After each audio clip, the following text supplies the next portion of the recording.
and all who support their work. May they be led by your Spirit in the decisions they make. Grant them your peace as they steady themselves amid the pressures of persistent problems and challenges.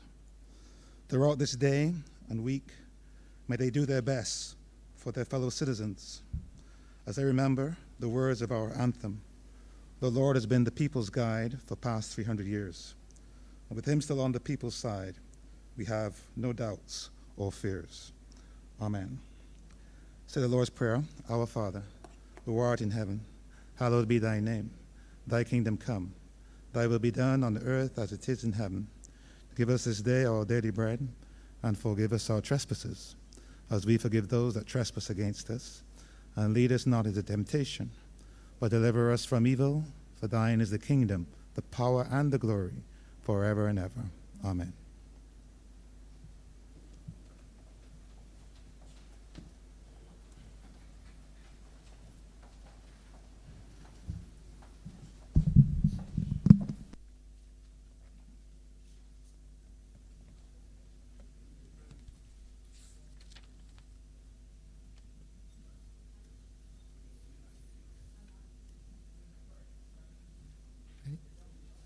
This House is in session.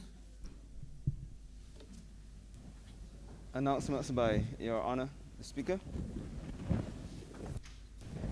Messages from Her Excellency the President.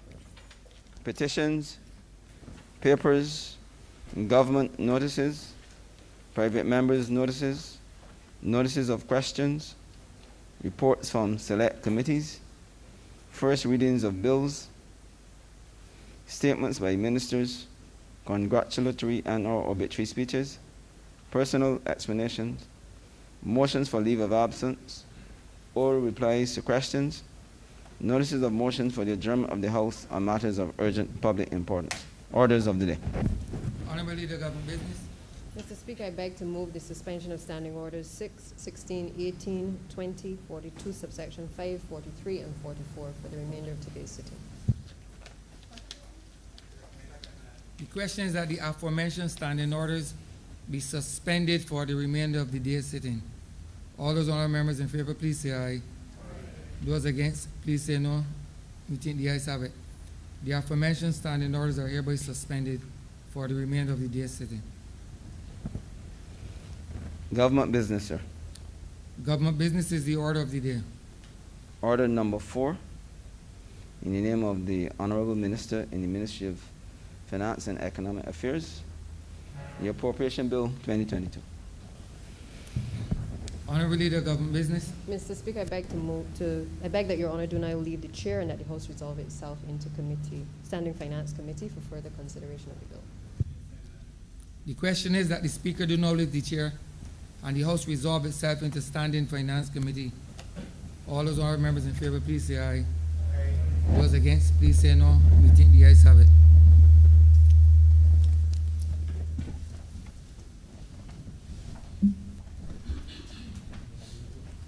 Who's Chairman Shagan?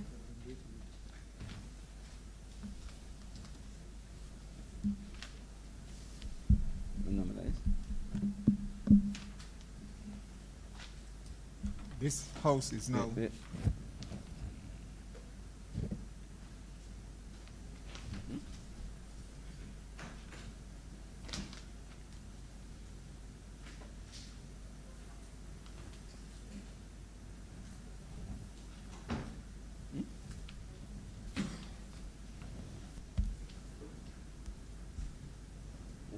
I was saying that he could do his presentation here first, and then ask for permission to join.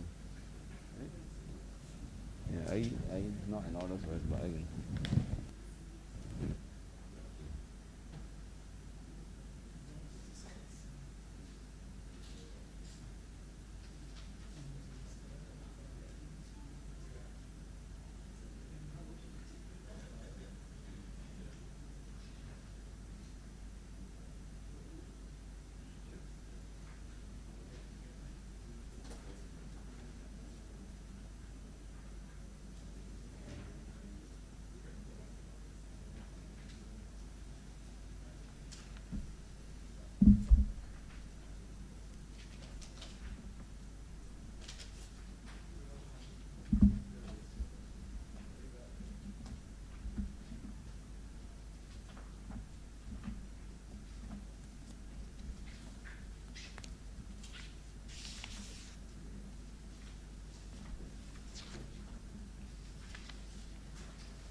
this house will stand if finance committee. I can call it.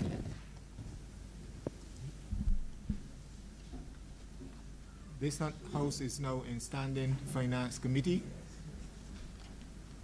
Mr. Chairman, Head 92, Ministry of Energy and Business Development, in the amount of $39,483,647. Mr. Chairman, if it pleases you, I would request permission to join my team downstairs for the presentation of Head 92 of the estimates. At the same time, craving your indulgence, sir, to have the Honourable Member for St. James South join me in her capacity as Minister in the ministry. Permission is granted. Permission is granted.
Can you hear me?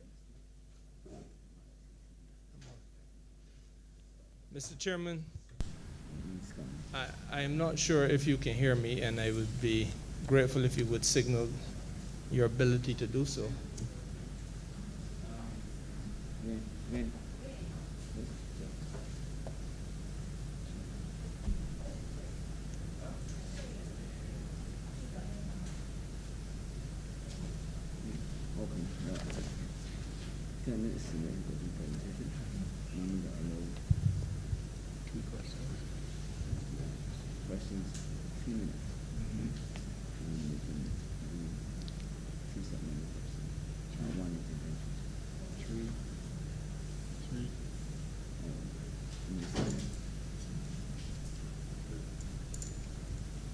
Proceed.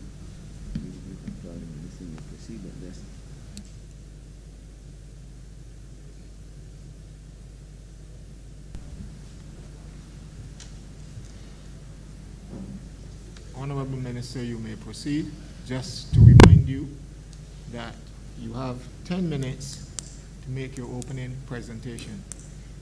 Thank you. Thank you very much, Mr. Chairman, and I will do my best to condense all those things that I wanted to say within 10 minutes.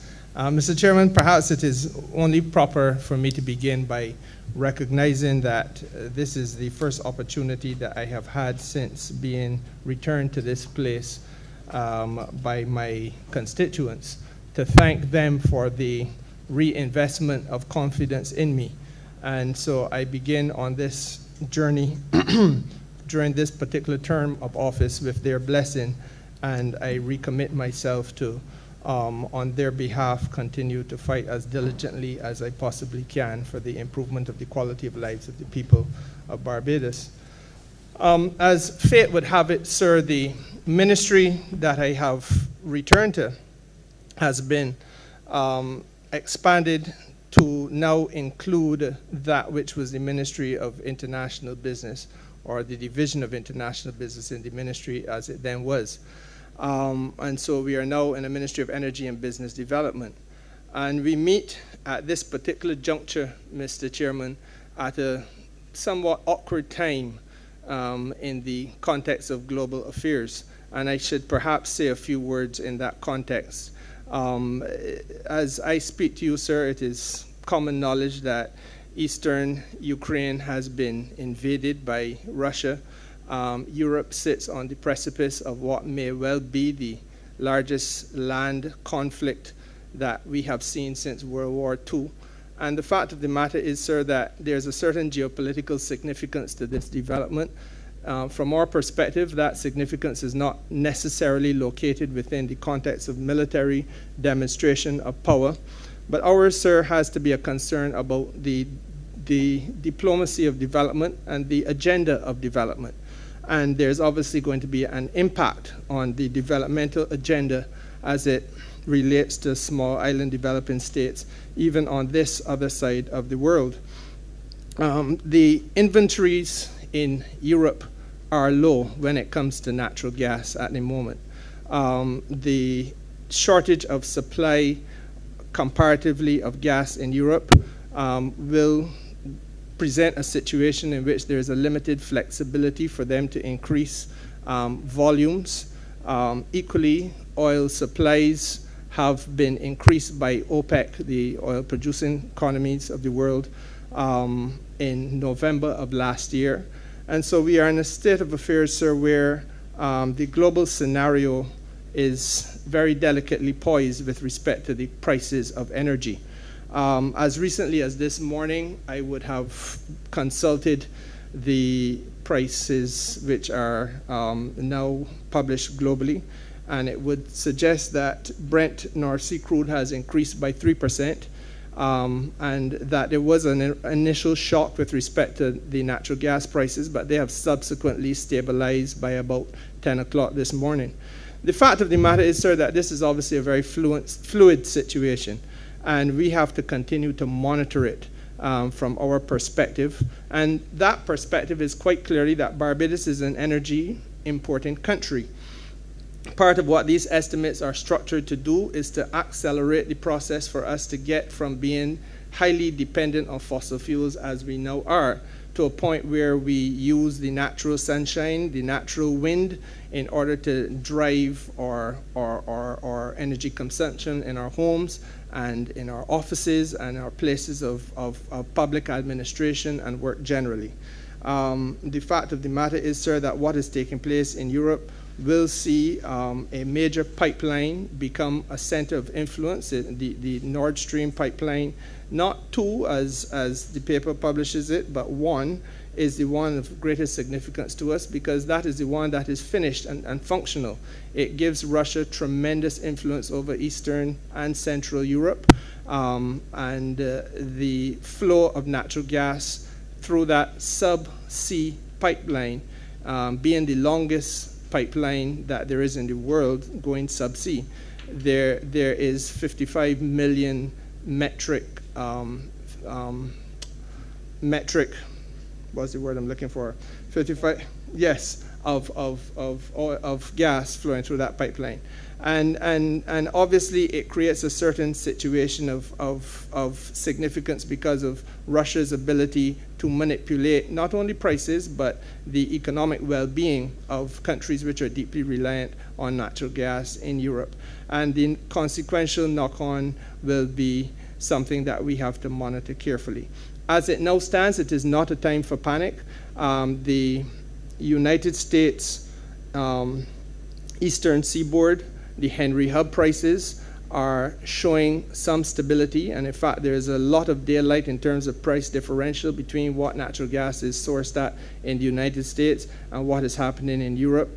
But there will inevitably be some degree of difficulty for us to face, for the very simple fact that where cheaper gas can be sourced, it will be purchased.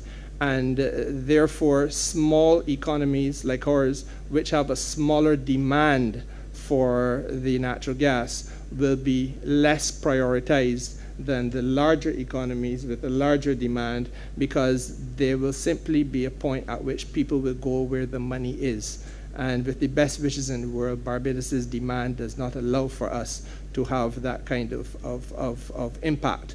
We have, however, to do a number of things which we have begun to do, and I'm quite happy to elaborate on them. I know you've only given me 10 minutes in the introduction phase of this discussion, sir, but the perforation of some of our pre-existing wells, which have been fallen into a state of desuetude, is something that we are doing with the assistance of a team from Trinidad and Tobago, and we anticipate that we will be able to ensure that we drive up the production of gas in Barbados, oil in Barbados, by about 200 barrels. I'm not able to speak at this stage personally to the extent at which we might be able to accelerate the production of gas, but I believe that I have a very technically competent team sitting here with me who will be happy to engage on that matter.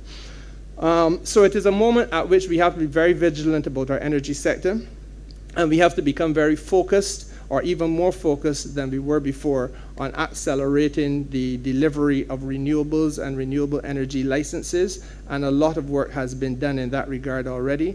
And as I said, I'm very happy to go into greater detail on that, and would wish to signal my undying indebtedness to the Honourable Member for St. Michael South Central, who in her previous capacity as a Minister responsible for town and country planning, which we must work with in the context of delivering energy licenses, enabled us to come to a very rationalized and more accelerated framework within which those licenses could be delivered. And all of you have heard the advertisements now on the radio and on television about energy licenses, because we have a new pilot project in place where we believe we can deliver within a period of 6 weeks, notwithstanding any challenges that might come up at town planning level. Mr. Chairman, the business development side of this ministry is also equally important, and perhaps I could be a little bit more upbeat about that. The business development side of the ministry touches international business, and first and foremost, I must say to you that we anticipated that we would by now have gone through the on-site inspection with respect to the OECD's placing us on a grey list. I want to assure the public that everything that needed to have been done with respect to our domestic activity to make sure that whether it is at the Financial Services Commission, the Revenue Authority, or wherever else concerns may have been raised and red flags, we had done those things that we needed to do. All of the due diligence has been done. What has not been done, however, is for the OECD's Global Forum representatives to come here, as they were anticipated to do in January of this year, in order to do the on-site inspection. That on-site inspection, not having taken place, is now going to take place, as I understand it, during the month of April, I believe the 11th of April, and we're happy to elaborate a little bit more on that when the opportunity arises. Suffice to say that they did not come because borders in France were closed due to COVID restrictions, and I have indicated to the Director of International Business, and he has in turn directed to the attention of the OECD Barbados's desire to dispense with this matter as quickly as possible, and quite frankly, sir, our unhappiness that we are dealing in a virtual world and in a virtual space very often, but we still have to treat to a question of physical presence for an inspection, which, if it does not take place, has serious consequences for the reputation of this country. And it cannot and will not be that Barbados's reputation is tarnished as a result of inspectors not being able to come here, because that is no fault of ours. The reputational hit, however, will be ours, and that is a very candid conversation we've had to have with that level of authority. With regard to the question of commerce and small business, which is the other component of the ministry, sir, let me say to you that I am in a happier mood today than I would have been when I sat before you this time last year, because we were still coming out of a period of pause to the economy, and the major concern was business interruption financing. At this point, sir, the economy has reopened. We have removed the restrictive curfew. We have seen the youngsters going back to school. International travel of a commercial nature has resumed in large measure, and I think you have heard the words of satisfaction being uttered from the lips of those people in the business community. Honourable Minister. Yes, Mr. Chairman. Ask you to pause. You have now actually approached your time for wrapping up. Oh, okay, Please do fine. so.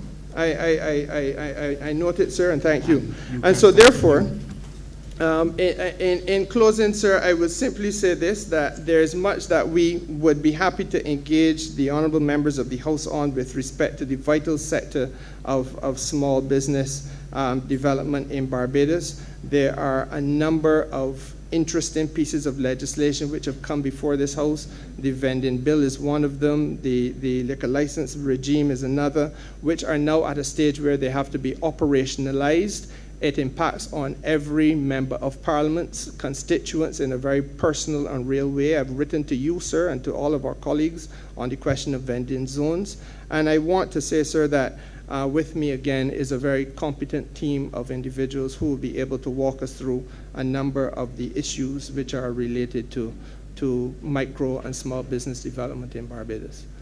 I'm obliged, Mr. Chairman. Thank you, Honourable Minister. Honourable members, the floor is now open for questions to the Minister and his team. Please note that you are allowed 3 minutes.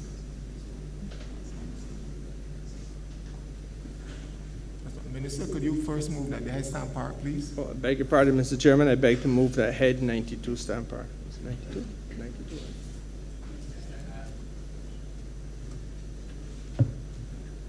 Thank you. Honourable Ministers, please note that the floor is now open for questions to the Minister. And be aware that you may speak for 3 minutes at any one time on a particular subject, and you will be allowed 3 supplementary questions in that regard.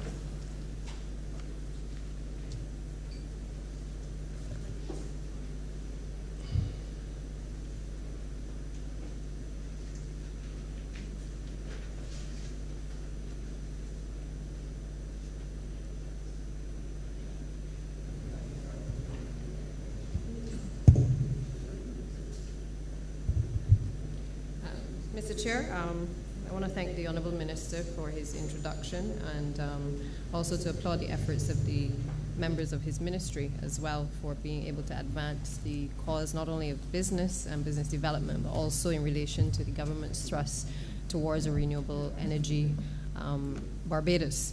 I want to kind of start where the minister ended in relation to the National Vending Act that would have been passed recently. As he rightly said, it does impact on a number of our constituents.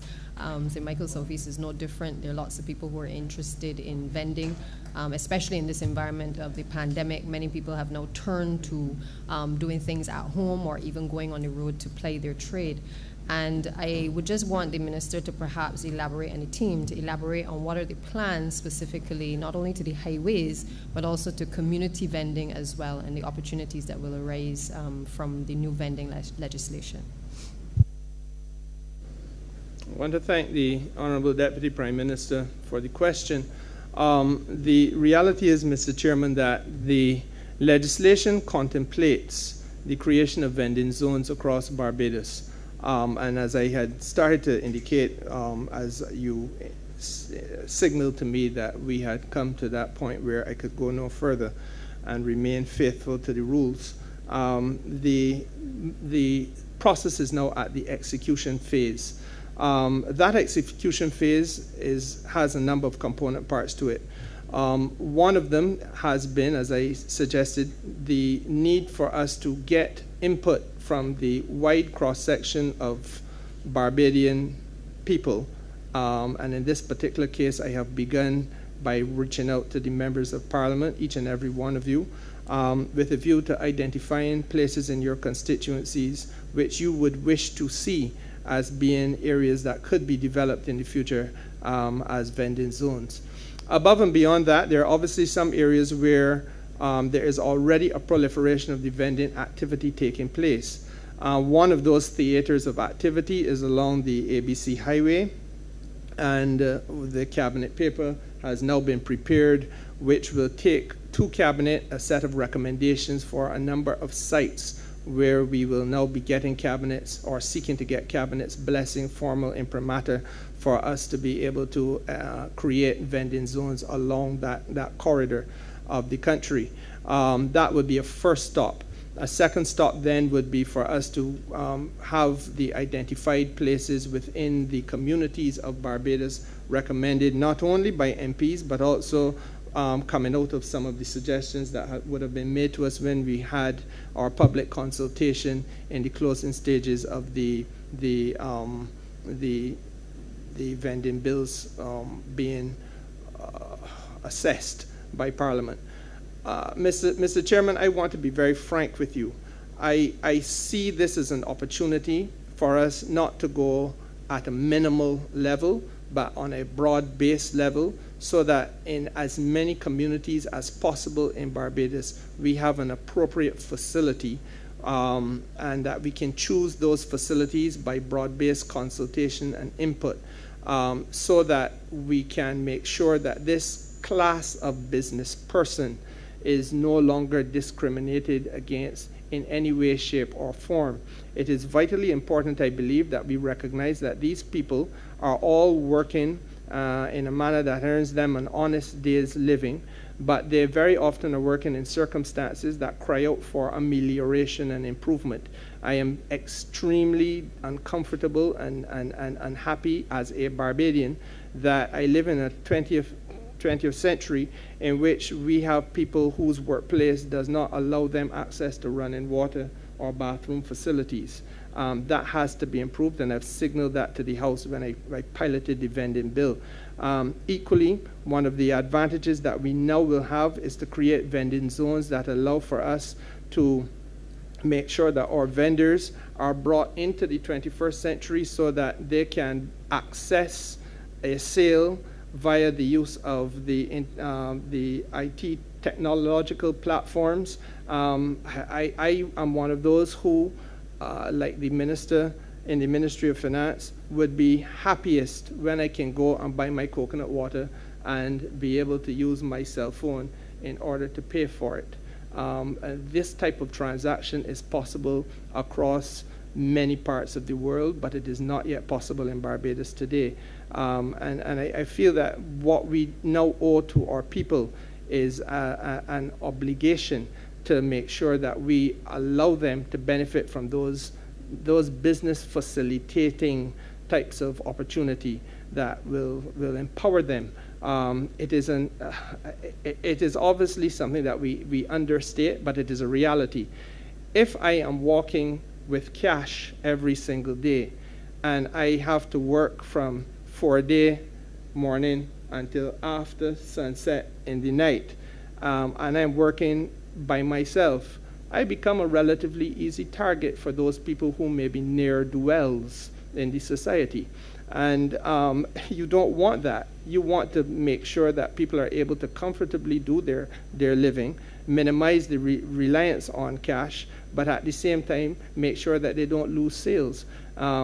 Again, for those people who are tourists coming to Barbados, very often they may be told before they even get off a ship or a plane to be cautious about walking about with sums of cash. We're all told that when we travel. But the reality is, Mr. Chairman, the lived reality and the experience of these people who are vending is that unless they are able to use technological platforms at their various sites of business across the island, then each and every one of them stands to lose a sale when the tour bus passes, or when the visitor passes in a rental car and sees the craft and said, I like it, it's beautiful, I want to purchase, but I don't have cash on me. And this is something that we have to correct, and that is part of what the vending zone opportunity does. Honourable Member, I think that the process now before us and before the Cabinet will be to identify and to roll out as fast as is possible a number of these sites, which will be properly structured to facilitate, as I said, the basic amenities of running water and bathroom facilities and appropriate shelter, etc., from the elements, but at the same time, to do it in a way that allows for the access to technological platforms. It will, in some cases, come at a greater cost than others. Part of the discussion I've had with the Prime Minister is that, especially along the highway, we would be able to begin by using those pieces of land which are government owned already, and therefore you don't have an acquisition cost. You just have a cost of making the zone functional. I have, in the last term, walked that highway on a number of occasions now, and on the last instance with P.S. Cummins from your ministry, Deputy Prime Minister, and we identified 8 possible points along that highway where we felt would be a good place of departure for a variety of types of vending. And that is really what the substance of the Cabinet paper will be now presenting to us. We completed that exercise, I think it was either late November or early December last year, and we are now going to go to Cabinet with the fruits of that labor in a new term of government to ask for Cabinet's blessing that we can proceed there as a first point of departure before we then break into the rest of the country. Thank you, Honourable Minister. And I believe all Barbadians, particularly those involved in vending, will welcome the opportunity to be able to participate at that level in further entrepreneurial activities across the island. I'm also concerned as well about the trust loans. Many of us have had the benefit of a number of our constituents being involved in the trust loans program. It has been one of the fundamental pillars of this administration, and I just would like you to perhaps update us as to where we are, and certainly to provide an explanation as to where we are going, because there's still lots of young people in particular who are interested in getting onto the trust loan program, and I think that we need to hear an update as it relates to the success, if there are challenges, are the persons delinquent in repaying, particularly in light of the pandemic. How is the ministry actually supporting through these estimates a number of these businesses to be able to ensure that we can come out of this pandemic with a different energy being brought to small business in this country? Honourable Member, if you don't mind at all, and with the blessing of the Chair, I would want to invite Minister in the ministry to just say a few words on this matter of the vending before I go into the question of the trust loan. She has signaled to me that she wanted to make an input at that point. Honourable Member, your request will be granted shortly, but just be reminded, as we will ask, that you would introduce your team after the actual intervention by the Honourable Member for St. James Central, St. James South, sorry. Thank you very much, Chair, and thank you very much, Minister. I just wanted to add that in relation to the issue of the vending zones, Minister would have shared that the technology will be something that will transform how they do business, and we believe that this is something that is going to help them to really move to a global level when it comes to vending. But in order to support them in being the very best that they can be globally and to turn vending into a career that people want to engage in, not because they don't have anything else to do, but because it's a passion. There will be access, for example, to training, and through the BNSI, the establishment of the quality policy for Barbados to help every single sector in Barbados be able to operate to the highest possible quality standard. This is part of what the ministry will be doing in the Business Development Division. And in addition to this, the financial literacy training will help our vendors to be able to be successful in making a living, because they'll be able to conduct the financial affairs in such a way that vending is something that is profitable and not something that they drop the moment they get another job.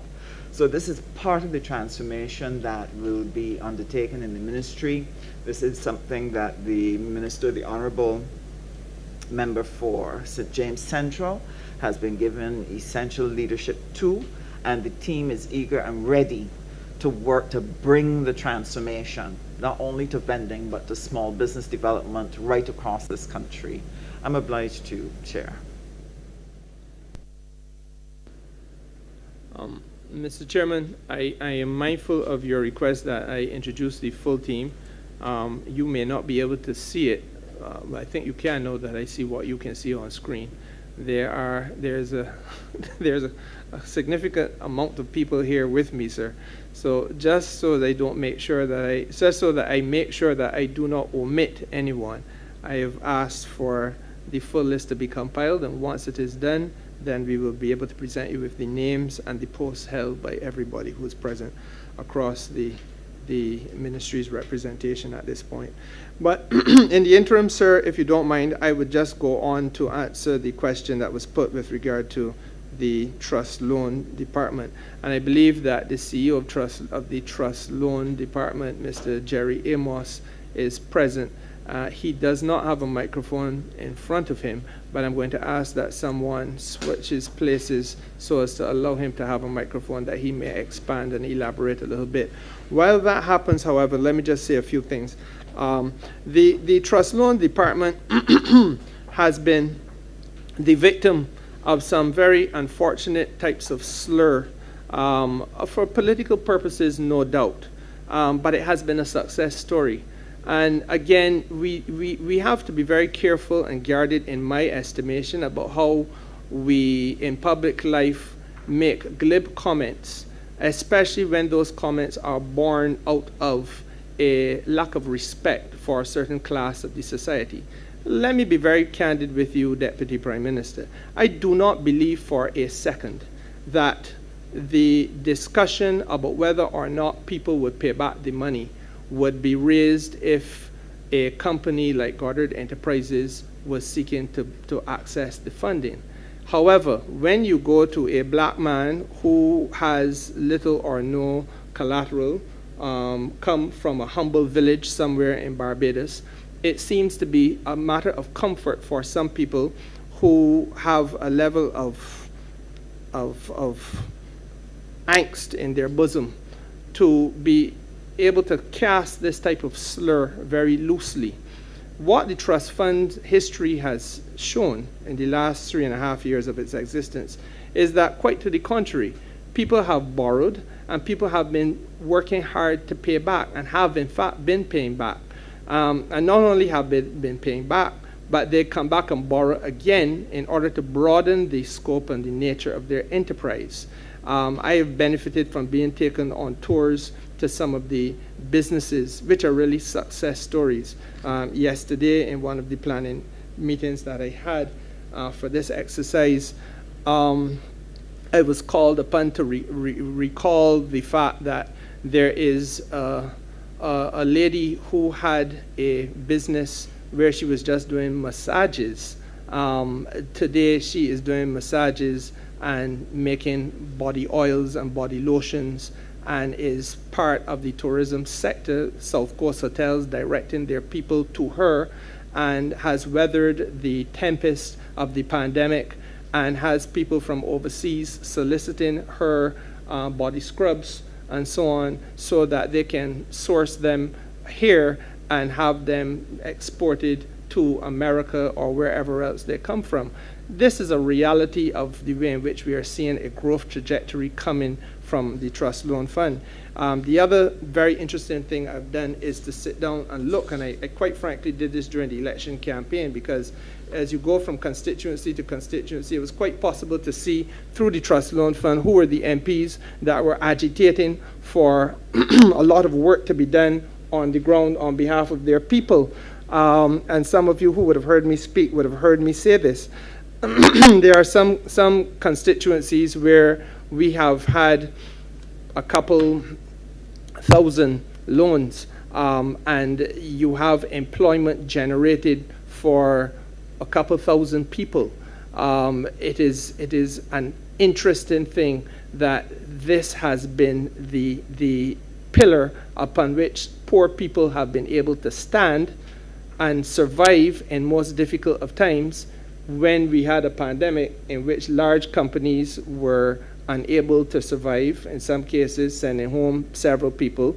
There was a turn in the direction, as you quite rightly say, to self-employment. And that self-employment story has, once again in history, pointed us in the direction of the resilience of the Barbadian people and the dedication of poor people to pay their debts, notwithstanding the slurs of those who would say to the contrary. I say that not just in defense of the Trust Fund program, but in defense of what it has been able to stir in the belly of the country. So that today it is beyond any dispute and question that there are clusters of activity which have been created out of the Trust Fund business, the micro business program, where you're seeing enhanced marketability for our people, and enhanced and more efficient product development and product services. And that cluster program, which I'm going to ask Mr. Amos to speak to very shortly, also is now identifiable across a plurality of sectors. So that, for example, if you're interested in wines, there is a wines cluster in Barbados where there are people who begin in their house by making wines, who are now expanding from the house to the garage, or in some cases a little bit further, and who are actually exporting wines out of Barbados.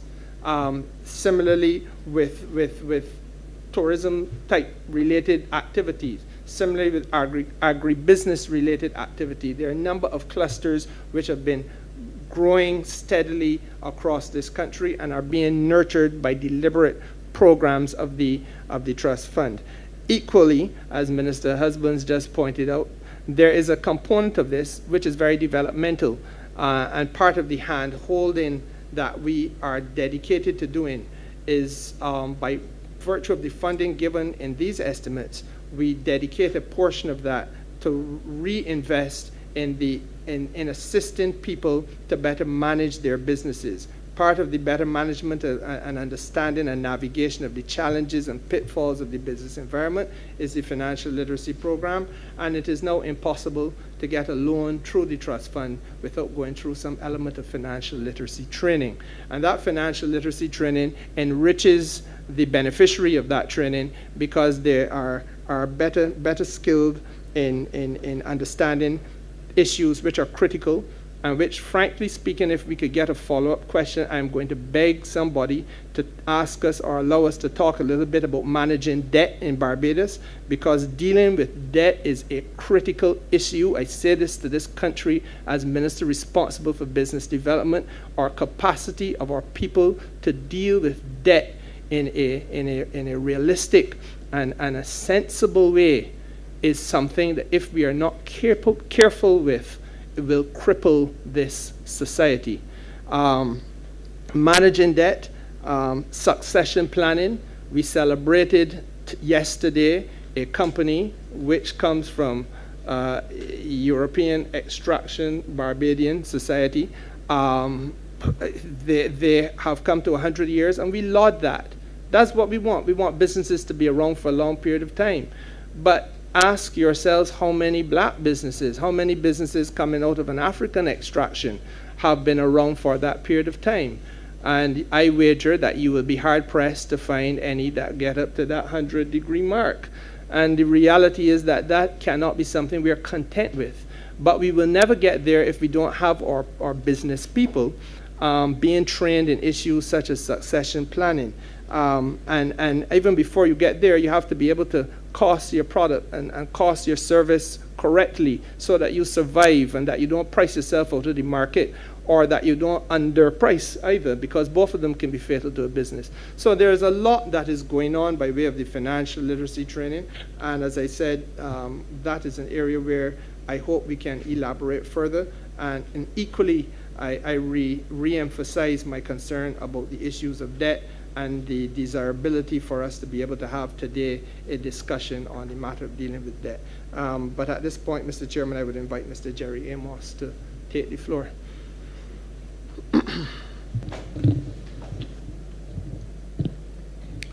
Good morning to the members of Parliament. Good morning to Mr. Chairman, Deputy Prime Minister. Thank you for your question. Just an update on the Barbados Trust Fund Limited. To date, we have done just over 4,067 loans to a tune of $18.5 million. It would be noticed within the last year that we would have only done 730 loans, but this is a direct result of the COVID environment. Sir, before you move on, would you kindly introduce yourself? Give your name, please. Thank you. Thank you very much, Mr. Chairman. Jerry Amos, General Manager at Barbados Trust Fund Limited. As, just to continue, within the last year, we'd have done just over 730 loans with $3.5 million. This was as a direct result of the COVID environment. Our strategic plan going forward would be for 2022-2023. We had outlined that we'd have done 1,200 loans within this year. However, due to budget constraints, we have revised that, and we will look to spend just over $4 million this year on financing of loans. Within the communities, we have set up a plan to go back to our community engagement, where we're going into the communities to do training within communities, from community to community, and we are especially paying attention to the youth this time around, and we have engaged some persons coming out to Barbados Youth Advanced Corps with their farming program, and we are hoping to have at least 100 of those persons within this financial year accessing loans.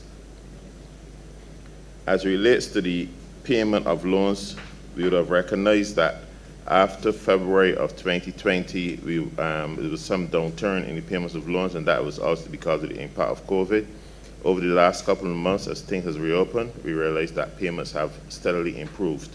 What we did, however, in interim is we realized that businesses were really struggling, and we took a program on to actually reschedule those loans to have the debt forgive up to date and bring these people back to a level playing field and reschedule their loans. Persons were indeed happy to have that ease and that burden lifted.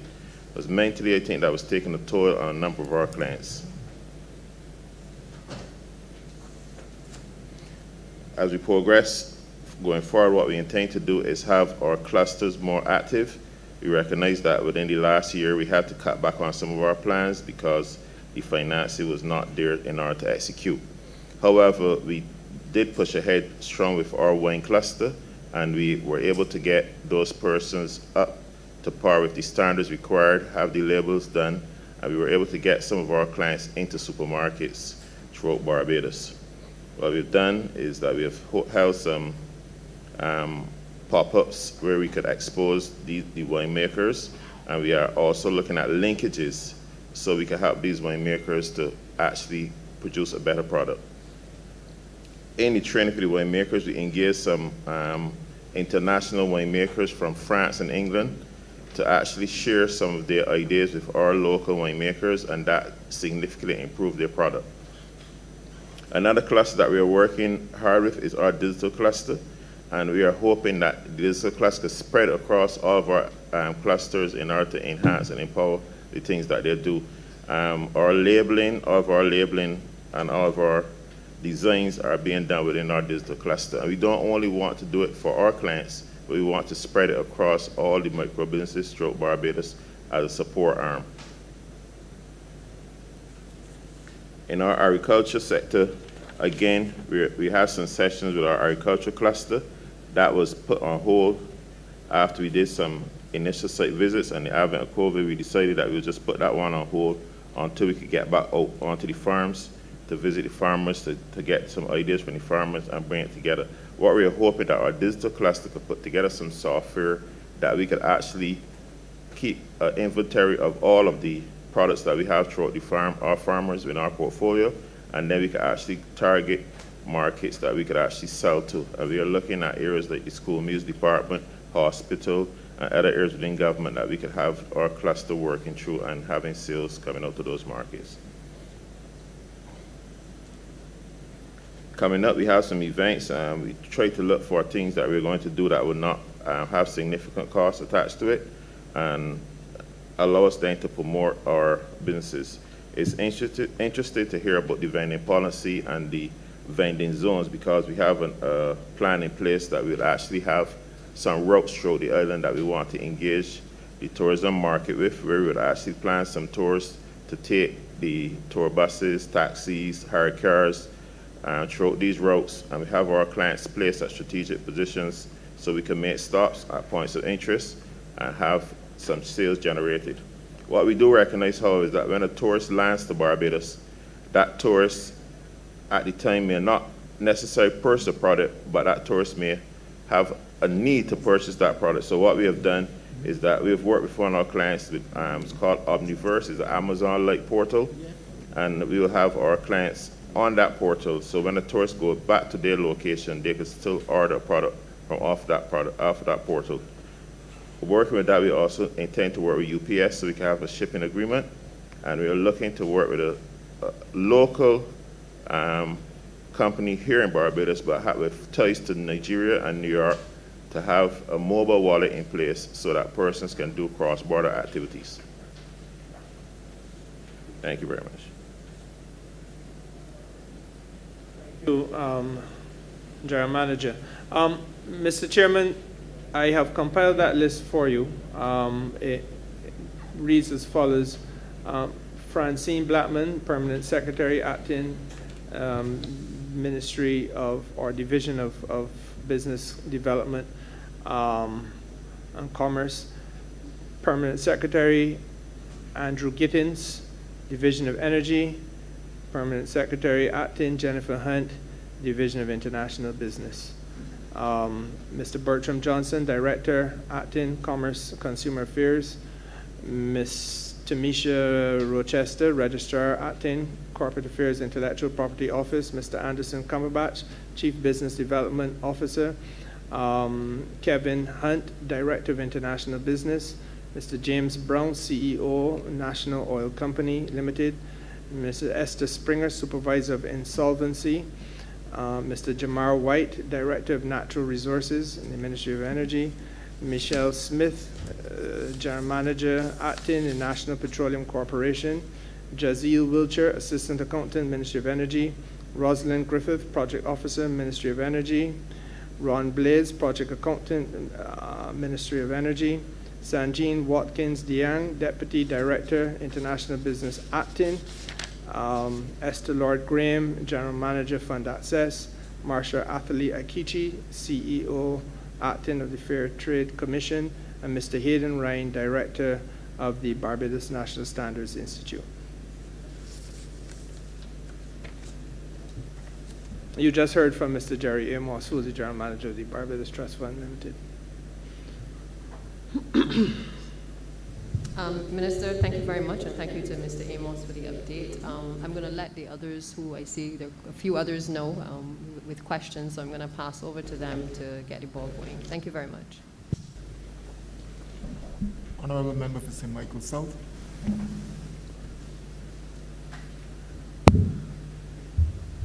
Thank you so much, Mr. Chairman, and good morning to you ministers and to the team as well. My first question I actually just got, having perused social media, so I have two other questions, but there seems to be some lack of understanding, Minister Simmons, between your conversation in relation to Ukraine and Russia and what will happen in Barbados in relation to oil prices and so on, because the comments from a lot of persons in relation to the news that was carried before seem to suggest that there is a limited understanding of the potential impact on Barbados. So if you could explain that in greater detail, or have one of your team members explain it in greater detail so persons could appreciate that this is not a political ploy, that this is a very serious reality and the consequential impacts on other issues as well. May I ask my other two questions, Minister? So the Chair, please. You may proceed. Okay, that's the first. The other question is in relation to the BNSA and the Barbados National Standards Institute and the work that they're doing. I know that we would have done a lot of work together in relation to establishing standards for the plastics industry and other things. But for 2.1 million, I feel Barbadians need to know what the BNSA is doing. And in relation to why it is necessary for us to have these standards as we seek to become a modern country, and the challenge that it has now in relation to not having standards across a number of areas and a number of sectors. And then finally, on the electronic single window and the $3+ million given for it, we've been talking about this electronic single window for a while. And where are we with the electronic single window? What difference will that make, again, in relation to understanding trade and the supply chains and the various problems that we may face with disruptions in the supply chain? And what benefits will redound to Barbados for getting the electronic single window? Thank you very much.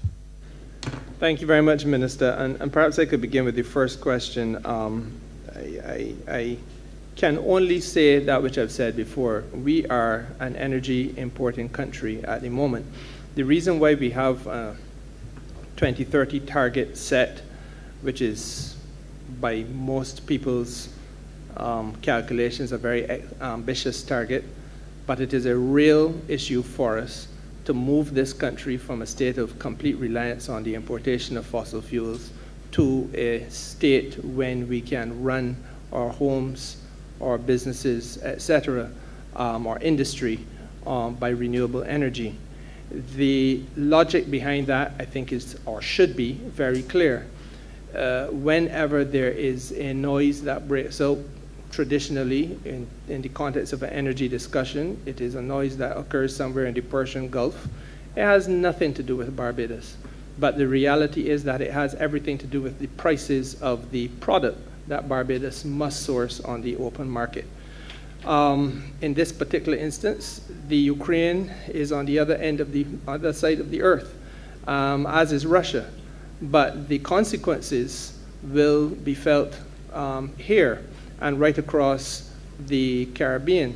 The reason being that we are importers of energy. We are importers of oil, we are importers of natural gas in large measure. Yes, Barbados does produce some amount of natural gas, but the fact of the matter is we went through a period in this country where there was no reinvestment in a drilling program or an exploratory program. So that to the extent that we would have had natural gas and be comfortable about the provision of natural gas levels in 1980, we can no longer be that comfortable. The fact of the matter is that 30% of that which we consume in Barbados today in terms of natural gas is produced locally. The rest of it is sourced externally. And the fact that we have to source it externally obviously means that we have to pay for it. Once Europe is plunged into the difficulties and tensions associated with what may be a military conflict, you will find that there are threats to disrupt the pipeline which serves most of the Eastern Europe, which flows from Russia. Russia is a major exporter of natural gas and therefore has significant influence over there and over the energy sector in Eastern Europe. Equally, there may be responses and probably will be responses by way of retaliatory measures coming from the United States and coming from the North American Treaty Organization, North Atlantic Treaty Organization members. Whatever those responses are, they're all likely collectively to have the impact of causing greater uncertainty in the energy space. We are at a stage in the calendar where this is still winter time over there.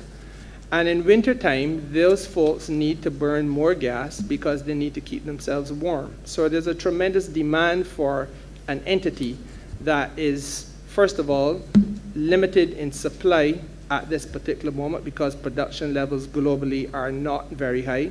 There's very little elbow room to increase supplies of gas globally, and equally at this particular time, there is a massive tension which is going to cause uncertainty about the energy market, and therefore prices will start to trend upwards. As I've indicated to you, that began as recently as yesterday. The expectation is that this may settle to some extent because of the fact that on the other side of the earth in the United States of America, there is not that tension. But there is also another reality we have to face. If Germany or Poland or Czechoslovakia or whoever else needs to purchase natural gas at a cheaper price than they can find it for in Europe, then they go to the United States or some similar entity and they purchase quantities that we cannot compete with. That which they will purchase for a daily supply might be what we might want for 2 or 3 months. And I think that might be ambitious to expect that that is the ratio. So that the truth is that the suppliers will go where the money is. And it is very difficult for Barbados, therefore, to just sit comfortably by and watch this happen, because those people who sell natural gas are not saying, oh, we're going to provision a little piece here for Barbados because we like Bajans, or that we like to come to Barbados, crop over, or any of those sentimental things. This is about dollars and cents. And the money will follow the demand. And the demand in Europe is going to be increasingly high in circumstances which are increasingly difficult for the Europeans. But the European demand naturally is far larger than that which Barbados is. I don't know that I could put it any more simply for the people you are following on social media, or who are following us on social media. But that is the reality that we've confronted. It is critical for us because of another reason. Our productive sectors really and truly have a reliance on natural gas here as well. And to the extent that we can blunt the impact of the price increases, then we ease the pain in the pocket of those people who have to run businesses in Barbados. Similarly, there is an obligation for us to ease the pain in the households of this country as best we can. I think everybody is aware that there are commercial rates applied to natural gas in Barbados that are not experienced by those people who have natural gas in their home. But we can't maintain that differential if we continue in the circumstances that we're in without looking at what options exist for us to improve the situation. Part of the immediate response has been that there is a team of people who are on the island now and will be here for about 3 weeks to do the perforation of local wells, which will see us being able to extract from those wells which are really dying or dead, that which may still exist within them. It is anticipated across about 11 such wells that we should be able to see some increase in the output of oil. Mr. James Brown and Ms. Michelle Smith are here, and I will invite them to be able to elaborate further if you care to, Minister. But the reality is that we are at a stage where we are trying now to look at whatever options are before us. Part of the options before us are obviously the efficiencies within which we operate the National Oil Company and the National Petroleum Corporation. Much has been taken for granted over the years, in the same way that we did not mount a new drilling exploration type of exercise for decades. I think it is equally true, or at least a decade, I think it is equally true that we have to now sit down and look at the internal operations of both of these companies in order to make sure that we are accessing as many economies as is possible. That work has already begun, and it will continue apace, completely independently of the situation in the Ukraine. It is a fact that the National Oil Company and the National Petroleum Corporation have already begun to have mutual assistance services, so that they have started to harmonize that which they do at a management level, instead of having, for example, one set of accountants at work in one company and another set at another, that we merge that so as to create greater efficiency. Wherever there's a possibility of trimming costs, we are looking at doing that. But those things are comparatively small to the larger issue that we are confronting, which is that the country has to brace itself for what is quite likely going to be a period of shock as a result of the challenges which are being experienced in Eastern Europe. And that is not to say that Barbados will be alone in this regard. Unless you are an energy producing country, which we are not, then you're going to be a country which is going to have to brace itself for this kind of challenge. As I said before, it is not a signal to panic, but it's a signal for us now to be sensible. I think that one of the conversations that we have never had in this country seriously is a conversation about conservation. School is reopened.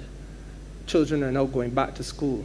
On the street where I live, there are children who are going to the same school, but their parents are taking them to that school in the family car, so that you have 4 different cars on the street where I live taking 4 different children to the same school. Is that practical? Is that the best and most efficient way that we can do it in Barbados? Or do we come to a point where we have to start to discuss how better we can carpool and share resources? These are conversations that we have to have. It is a process that I think the whole country must engage in.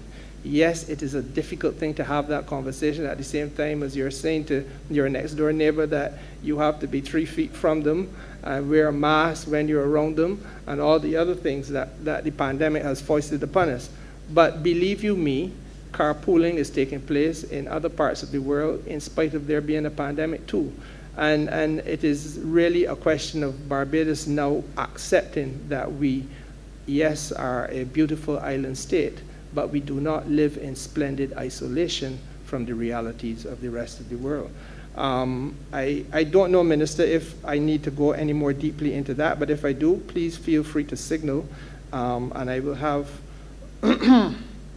I will have the folks from the National Oil Company and the National Petroleum Corporation speak to the issue. I wanted to invite Mr. Hayden Ryan to speak to you on the question on standards. Let me just introduce Mr. Ryan. He is the Director acting for the Barbados National Standards Institute. It is my judgment that the National Standards Institute is perhaps now one of the most important of the entities in the jigsaw puzzle that makes up the Barbados economy. Again, very understated in its importance, and one of the things that Barbadians have omitted to do during the last decades of our existence is to take this question of standards seriously. We are at a point where we are no longer just reliant on tourism or, as we were before, agriculture. We now must have access to the world stage with regard to every type of business. It must be the ambition of every business person to grow their business as far as it can go. And if it can reach export level, then that must be your ambition. All will not be able to be exported. All services, all suppliers of services will not be able to go cross-border. All suppliers or producers of goods will not go cross-border. But wherever it is possible, then this country must have a foreign exchange earning agenda. And if we do not have a foreign exchange earning agenda, then we start to shoot ourselves in the foot. And the double-digit growth that the Ministry of Finance has asked us to focus on cannot and will not take place. To get to the stage where we have that foreign exchange earning, we have to be able to export. Whether we're exporting goods or whether we're exporting services, then it has to be done in accordance with certain standards and certain best practices. Those best practices have to be identified and they have to be benchmarked. And then we have to walk our people through the process of how we reach that standard in every sector and in every sphere of economic activity in the country. It therefore means, for argument's sake, Minister, that the water sports operator in your constituency or in mine who has a jet ski but does not have a life preserver which is in good condition must be in a position where he can offer a service that ensures that his client is going to be wearing a life preserver that is in good condition, lest the person falls into the water and mishap befalls that individual and the negative hit to the reputation of the service provider, or if it is a tourist, the reputation to the country becomes something that we now have to fight against.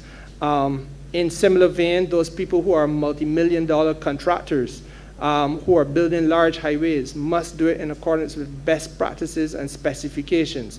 And the inputs that they use must be in accordance with certain internationally accepted standards.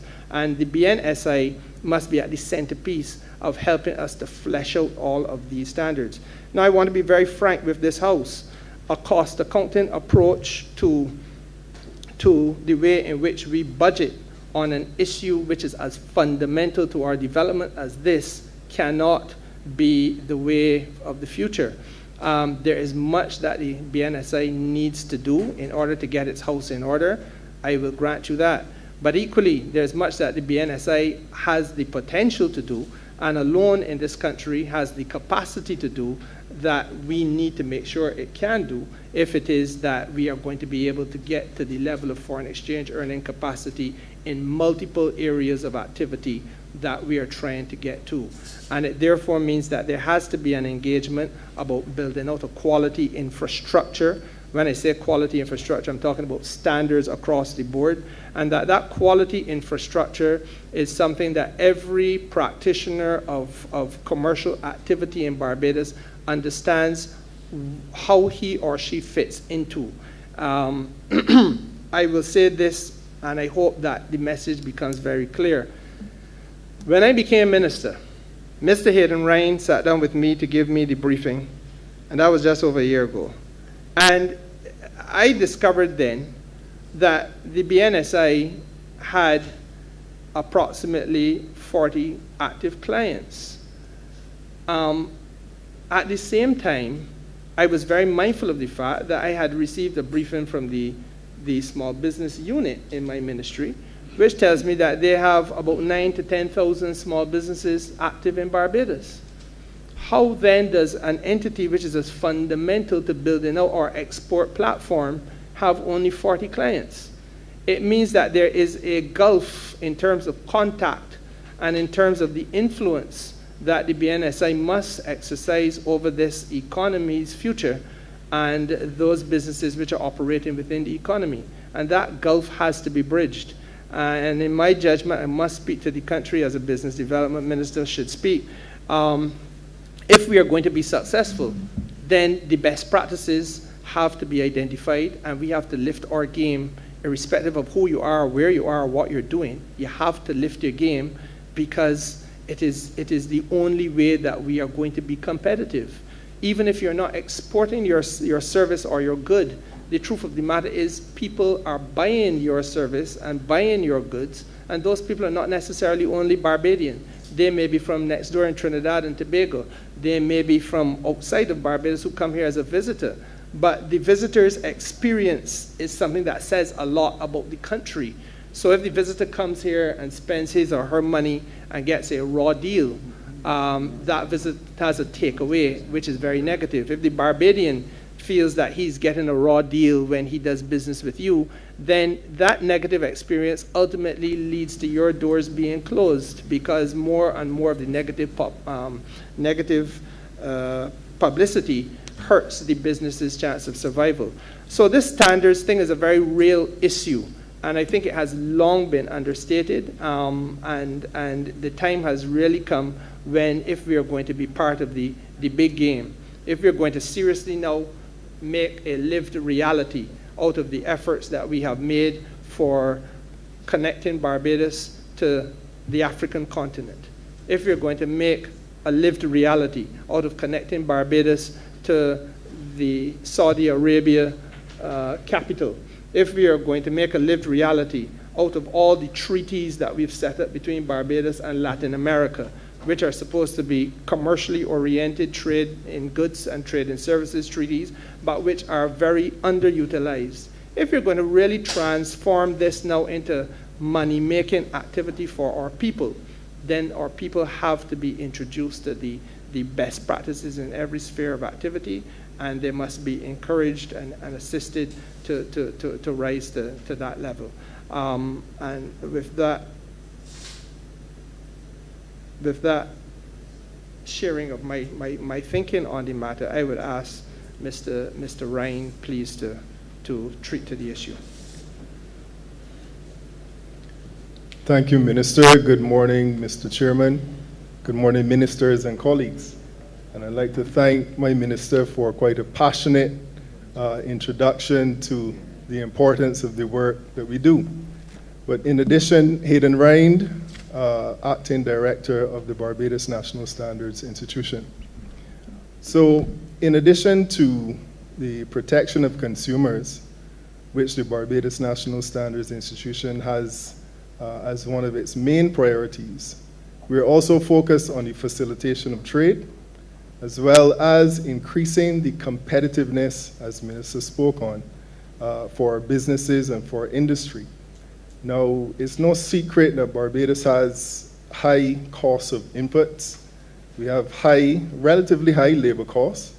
We're really too small to benefit from economies of scale. So what strategy can we comfortably go forward with as a country to be competitive? And the only strategy that makes sense is one of quality. So we understand that the solution to the economic challenges, like Minister spoke on, in Barbados lies in part with enhancing the industrial and also the export activity. So we also believe that this is only possible if the quality of goods that we produce and if the quality of the services that we produce is improved, but not just improved, to meet international standards. And that's how we remain cost competitive in both the national and or export markets. So quality really is our best competitive strategy. Now, this desired quality for goods and services can only be achieved by enhancing what we like to call the national quality infrastructure that Minister detailed.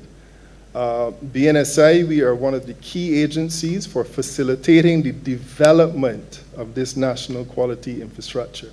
And again, this is in order to produce quality goods and quality services.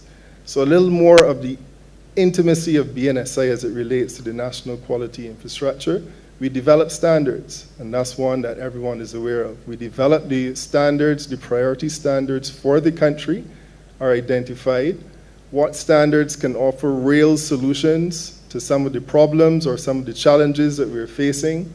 We have to ensure that that process is internationally recognized. So there's a process of transparency, impartiality. We have to make sure that we are accountable. People at BNSI, the technical team alone do not develop standards. It's a consensus process by which we have technical committees with balanced stakeholders across the country for each and every standard that we're delivering. So you could understand that there are heavy resource demands, even as it comes to the development of standards. We also have to ensure that the process for technical regulations as a country are managed and the process is in keeping with good regulatory practices. This makes us compliant with the agreements that we've signed. We've signed on WTO, TBT agreements specifically, and we have to be in compliance with these agreements when we develop our technical regulations in country. And that's where standards has a great input as well. So to echo what the minister said, standards in every business development activity and conversation is critical. I'll give you an example. We spend a lot of time with the agro-processors and the food sector in terms of our advice and our advocacy for standards. And you may have a very good food product. You may have a product that's liked by many, and you're interested in the export market, so you get your first order. It's packaged nicely, it's labeled beautifully, everything seems attractive and international. And you can have that product rejected at the port of entry for something as small and technical as the font size of your label, in terms of the lettering on your label, being less than 1.6 millimeters, according to the lowercase o in the alphabet. So how else would you have known of this very technical, one might say minute detail, which is in keeping not just with the labeling standards in Barbados, but our standard is in keeping with the international standard as well. So your entire marketing strategy, your entire plan to export and expand your business crashes down. Why? Because you weren't aware that the size of your font on your label had to be of a particular size in order to meet the standard. And that's an example. And there are many. Where, again, to support the agro sector, you have, your surfaces need to be clean to standards, your utensils, your ingredients fit for human consumption. We have a conversation in Barbados now really where the non-communicable diseases are on the rise. And BNSI is instrumental in making sure that there's adequate labeling so that we counter the incidences of non-communicable diseases. Metrology comes into play where the weight of your food product as you package it or the volumes need to be accurate, and you need to demonstrate that it's accurate in order to penetrate markets.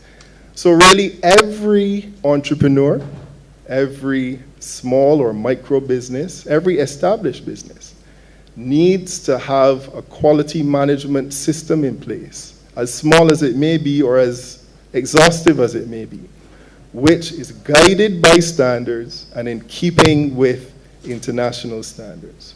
So we're pleased to report that in the last 18 months, we've published 48 standards, Minister. Standards essential to supporting the renewable energy sector. Standards in support of our energy efficient standard agreements and labeling, and that's going to come into main focus this year in terms of energy labeling. The BNSI already has procured equipment which would enable us to have that very precise labeling capability for renewable energy systems. It's a specific discipline. We support and we've published standards through the CARICOM process for refrigerators, air conditioners, the compact fluorescent lights that we're dealing with, LEDs, all of these areas that really support our country's development need in tandem to have a voice and the support of standards. So that we have many other areas which are works in progress, including measures to reduce the spread of COVID. And this is in the tourism industry, an industry which we long to see rebound and do well. We're in full support with our standards development process for the Barbados National Energy Policy 2019, and the implementation plan for that policy has many activities for which the BNSI participates. Minister Humphrey mentioned the support that we've given to him in the past with the Disposable Plastic Ban Act, and we were able to do so, and we continue to do so. So standards for tourism and related services. Minister mentioned the jet ski, but the whole gamut of tourism services. We have standards developed which increases the competitiveness, and that's the point, of that industry. An upcoming sector with the medicinal cannabis industry, and we have a Medicinal Cannabis Act 2019. Of course, full support is given to the license authority there. It's a new area for Barbados, and we have to support the development of that sector through standards. The Inefficient Lighting Bill 2020, there's a lot of our work program to develop standards to make sure that the implementation, again, is in keeping with international standards, and that's standards development. But there's another pillar, as it were, for... Sir, you may now should proceed to conclude your response. Thank you, Mr. Chair. So just quickly, the other pillars would include testing. We have, thankfully, to Minister Strawn, received at last year's process monies where we were able to establish international capabilities at the BNSI.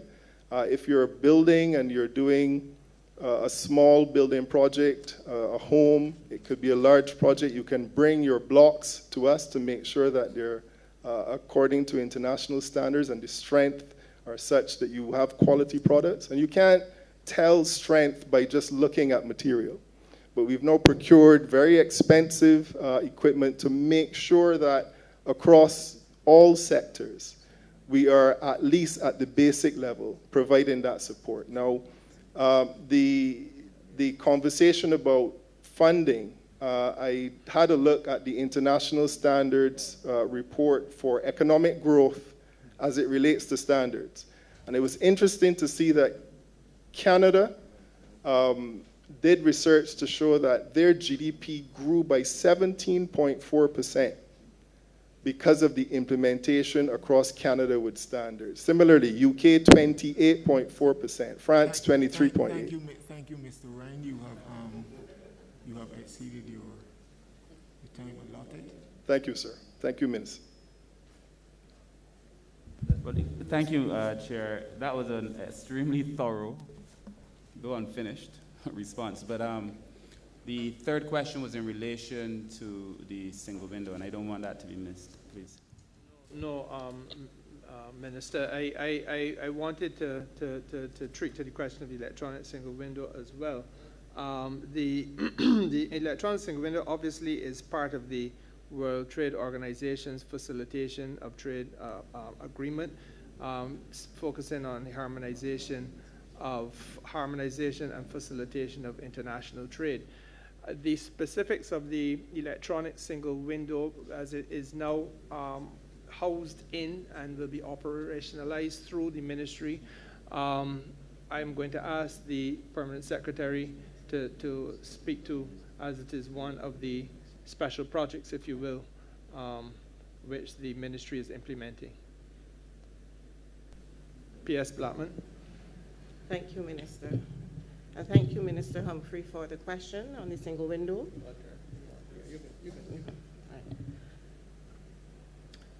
This is one of the ministries and government critical pieces of infrastructure to support the ease of doing business in Barbados, and certainly to improve the efficiencies across a number of agencies that work across the border in terms of providing approvals for the importation or even exportation of goods. This electronic window will facilitate. The ministry is currently, last year in 2021, we signed off on the agreement with UNCTAD, who are the consultants working with us to introduce this single window. That contract was signed in October during the UNCTAD conference held here in Barbados. And we are well on the way now. We are also, at this point in time, we have the officers as well as the accommodation that we have identified to have the project unit located so that we can continue to advance the implementation. Part of the work this year will see us onboarding 12 agencies that work across the border, and 4 of them will first be engaged in a pilot to make sure that we iron out all of the kinks when we come to implementation, and then the remaining 8 then will be done certainly by the end of the financial year. But the country stands to benefit critically from this single window, because it will certainly improve the level of efficiency and speed for which we would respond to the private sector, reducing the time it would take for one decision to be made with respect to the importation or having to clear a container from the port. So it allows for the scheduling, better scheduling of appointments between, for instance, the Ministry of Agriculture or persons from my own Department of Commerce, who may all have to collectively provide a decision in order to clear one product through customs. This will now help that process, reduce the time, and make it far more efficient to the benefit, certainly, of the private sector and that too of government.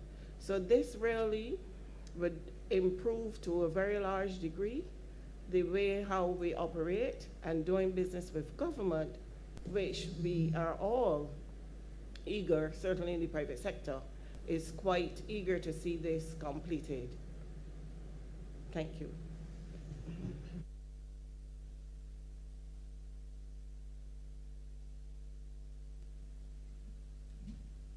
Thank you.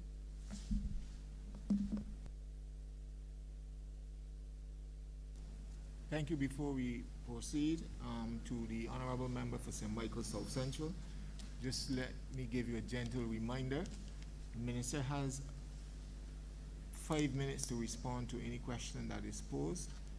All other persons, members of his team, have approximately 3 minutes to respond to any questions which they are asked to respond to. Honourable Member for St. Michael South Central. Thank you, Mr. Chairman. This is the first occasion on which I am speaking in this chamber in this new parliamentary term. So even though we are in committee, I do wish to officially thank the good people of St. Michael South Central for the confidence that they continue to place in me to represent them. And I intend, as always, to give it my best.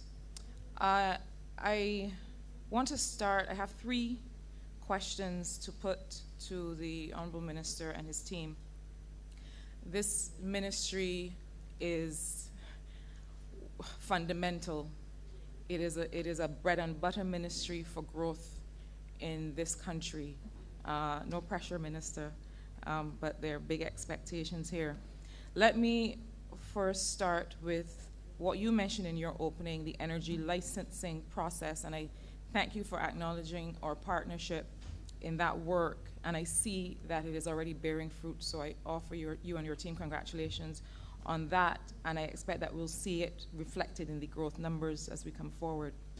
But I want to ask you specifically, and for the benefit of the team, I'm talking about Program 114 in the estimate subprogram 0455, which makes reference to the Smart Energy Fund. Now, this is a program that is meant to help, according to your own information, Minister, encourage local investment in energy projects, increasing the number of shareholders and so on. I would suggest that it is not just about increasing the number of shareholders, but giving thought and energy and effort to the composition of shareholding to make sure that what we regrettably term ordinary Barbadians, although we are all ordinary, can have a stake in the growth of the sector. I want to ask you first, Minister, and then if the chair will allow, I will come back with the other 2 questions after he answers.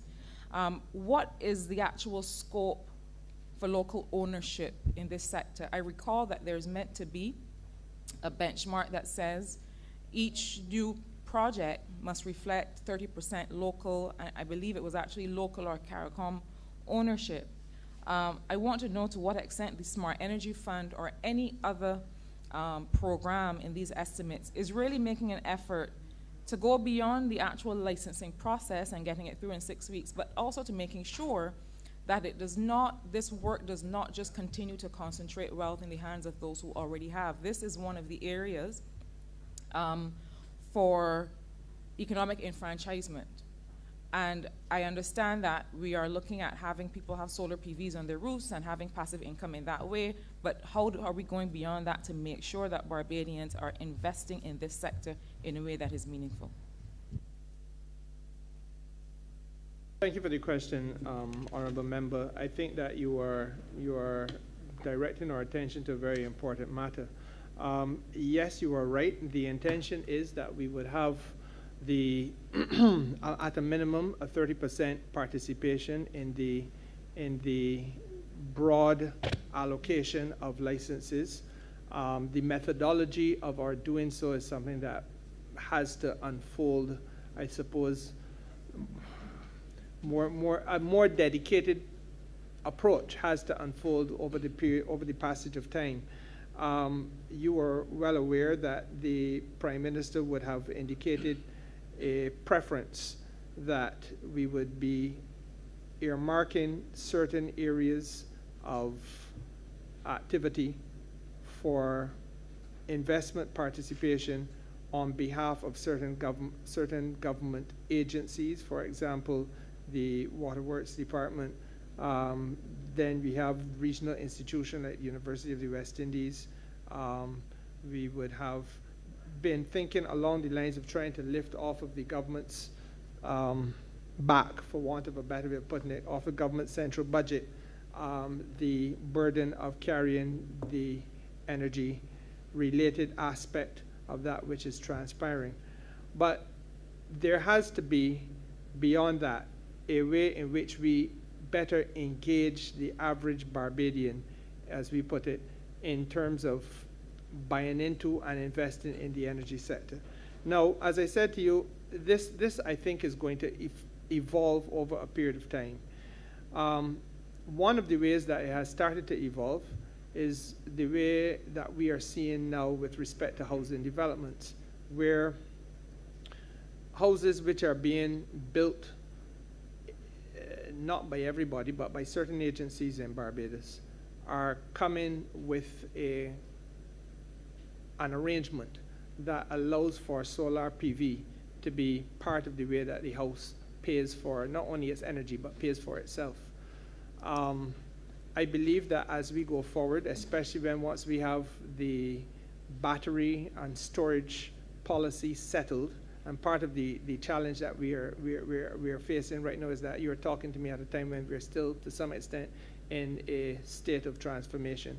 So we are implementing PV.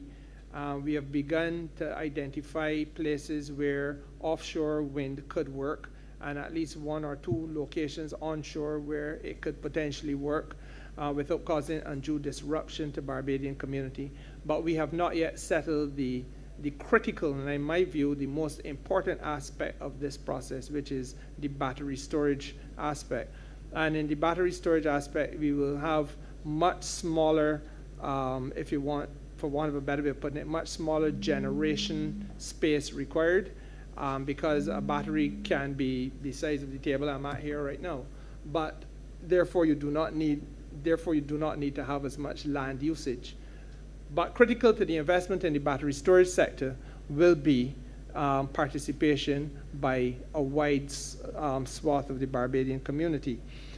My thinking is that part of this process must include, and you were in cabinet when we went originally with a paper that would have seen us building a funding arrangement with the credit union movement at the center of it, so that the National Oil Company, for argument's sake, which must now find new revenue streams, would transition itself into being an energy company as opposed to an oil and gas-based company, and that part of what they would be doing would be providing the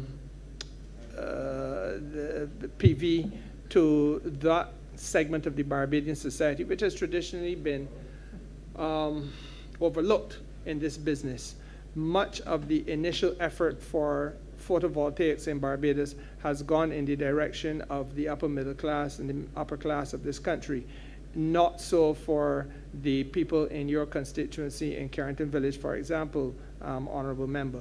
and to correct that so as to avoid us being in a situation where we have a divide in terms of the technology and the benefits that can be derived from the technology, it is necessary for us to have an arrangement that harnesses access on one hand and make sure that there's participation in the process by those institutions that are sufficiently capitalized as to carry and represent the wider Barbadian community.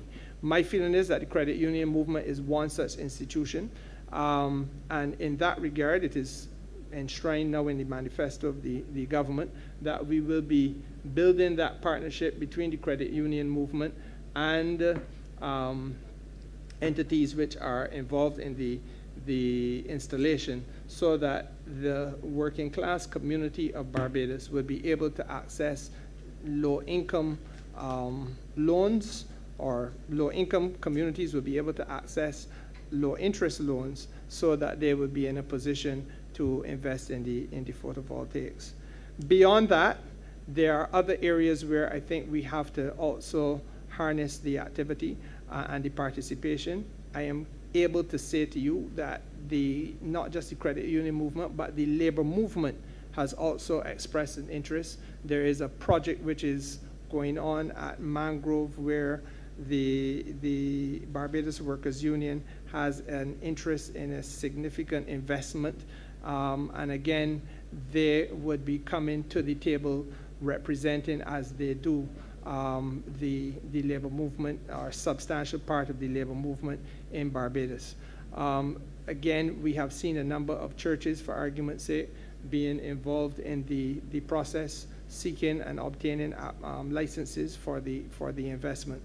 That speaks to the PV side. As I said to you, I believe that once we get into the battery storage side, it opens a plethora of other opportunities for, again, another cross-section of the Barbadian community, forming consortiums as business people, forming associations and syndicates to participate at the level of the average person like you and I, Honourable Minister, who might be seeking to make an investment somewhere in the sector. I don't know that I could sit here and say to you that there's an exhaustive list of possibilities. I would be happy to concede, or I'd be willing to concede, not happy, I think I have to concede, that there has not been a dedicated, I'm trying to choose my words carefully, but a dedicated way of saying these are the 4, 5, or 6 areas where we are going to bring along the Barbadian community. And the reason why that has not happened, quite frankly, is because there has been an almost organic approach to this, whereby you have the labor movement taking a stake of its own accord without having been carried to the table. You have the credit union movement recognizing very early that there are a number of opportunities here representing the people that they represent and wanting to be at the table. You have ordinary Barbadians coming together to form their associations as business partnerships, coming to be at the table. And so the market has in many ways gone ahead of the central planning. I'm not sure if that adequately answers your question, but that is to outline the state of play as it is right now. Thank you, Minister, for your transparency and your frankness on the matter, and having conceded, as you did, that there is work to be done in this year of these estimates. I hope you're suggesting that. I hope that we can see that, because this is a sector, and I don't think it is by chance that it is tied with small business and business development, because this is one of the sectors in which we had said that economic enfranchisement must happen. And I'm glad to then that has not been taken off the table, and that effort will be made to have that dedicated work done. I have 2 questions related to the same program, Program 40, which has to do with direction and policy formulation, Minister, in your estimates. I can pose them together because I don't want to delay too much. The first has to do with your subprogram 491, which is CAIPO. And I heard in the introductions that Ms. Rochester is there with you. I know that CAIPO has done a lot of work, really on the technical side, has engaged some help to make sure that their online platform is working and so on. I have long held, though, that tech solutions on their own will not address the issues related to starting a business and other doing business matters in this country. My question is as follows: to what extent can we expect to see public KPIs, publicly shared key performance indicators that the public will be able to hold KIPO and the ministry accountable for, benchmarks that have to do with how soon people can expect their business to be done in their engagement with KIPO? Minister, I think that sometimes in this work of development it is important to change your vantage point, as I have recently changed mine, and now having to engage with KIPO in a different capacity as someone working with a company. I have to confess that my vantage point has caused me to see some other gaps. And so I think one of the things that is important is not just to say we are modernizing through computerized systems, because clearly that is not enough. How will we be able to see and know and track and measure that KIPO is in its modernization, is responding to these gaps that remain? That's the first question. The second question has to do with your subprogram 461, business development. And it includes grants in support of the Small Business Association, grants to MSMEs to help with business development, and so on. But let me put the question as quickly as I can this way. We talk about SMEs, and in this place we often talk about the small man as if the small man is supposed to remain small. I think that the only way that growth is going to happen in this sector is if we understand that we have to move from small to larger. We have to be able to identify high growth companies that are based on innovation that we can support. Because right now we have two ends of the spectrum in business in this country. One is very small, often just involved in retail and buying and selling and so on. And then the other is large, big business that has for generations controlled the wealth. What is in the middle? I know that the Enterprise Growth Fund Limited is in another ministry, and I don't want to presume to help or to suggest a reorganization of the government for how it does its business. But I really think that we need to be able to bring together these various parts of business development so that we're not just working on helping the small man and essentially keeping the small man small, but identifying those high growth companies. What is going to transform the landscape for growth and productivity in Barbados? How are we going to identify a program for getting in the middle? Not just on one side, you have small, small, small, and then on the other you have huge, and then in between, there's an economic enfranchisement gap. And I want to know the extent to which there is a plan to do that work, to perhaps work with the Enterprise Growth Fund Limited, which is the country's development bank, to get that sector moving, to identify companies that can be high growth, that can really trigger a boom in growth in the corporate sector in this country. So those two questions. Thank you, Minister. Honourable Member, I want to thank you for the questions, and the latter one I will treat to immediately, and I will ask PS Jennifer Hunton and the Registrar of Corporate Affairs to answer the second one, which really turns more on the steps that we are taking to better monitor our performance within the corporate affairs. The SBDC network, Minister, is a concept which is, I think, comes out of the United States of America originally, the Small Business Development Center Network. We have attempted to adopt it in Barbados. As I understand it, it would have been introduced here some years ago. She who sits next to me now as permanent secretary in that aspect, in that division of the ministry, would have been the officer who would have been in the early stages charged with the responsibility of bringing it to Barbados. We have had a meeting on this matter as recently as last week, Honourable Member, And PS Blackman would tell you that the way it functions now is not the SBDC network, the Small Business Development Center network that she envisaged when it was brought here by her. The fact of the matter is that we have identified what I think I can fairly call a few deficiencies that I'm going to be very candid with the House about and with the country about. First of all, it is necessary for us to have a network that works from end to end. And this ministry is now perhaps almost perfectly structured to deal with that end-to-end approach to a seamless movement of businesses from micro through the stage of being small, through the stage of being medium, through the stage of being able to access and maintain an export level platform. And to accept that you do not actually have to be a large business to reach an export level platform, because there are medium and small businesses which are exporting and doing so successfully. That then introduces the question of the development services that must be part of that SBDC process. You were treated today to an intervention by Mr. Jerry Amos from the Barbados Trust Fund Limited.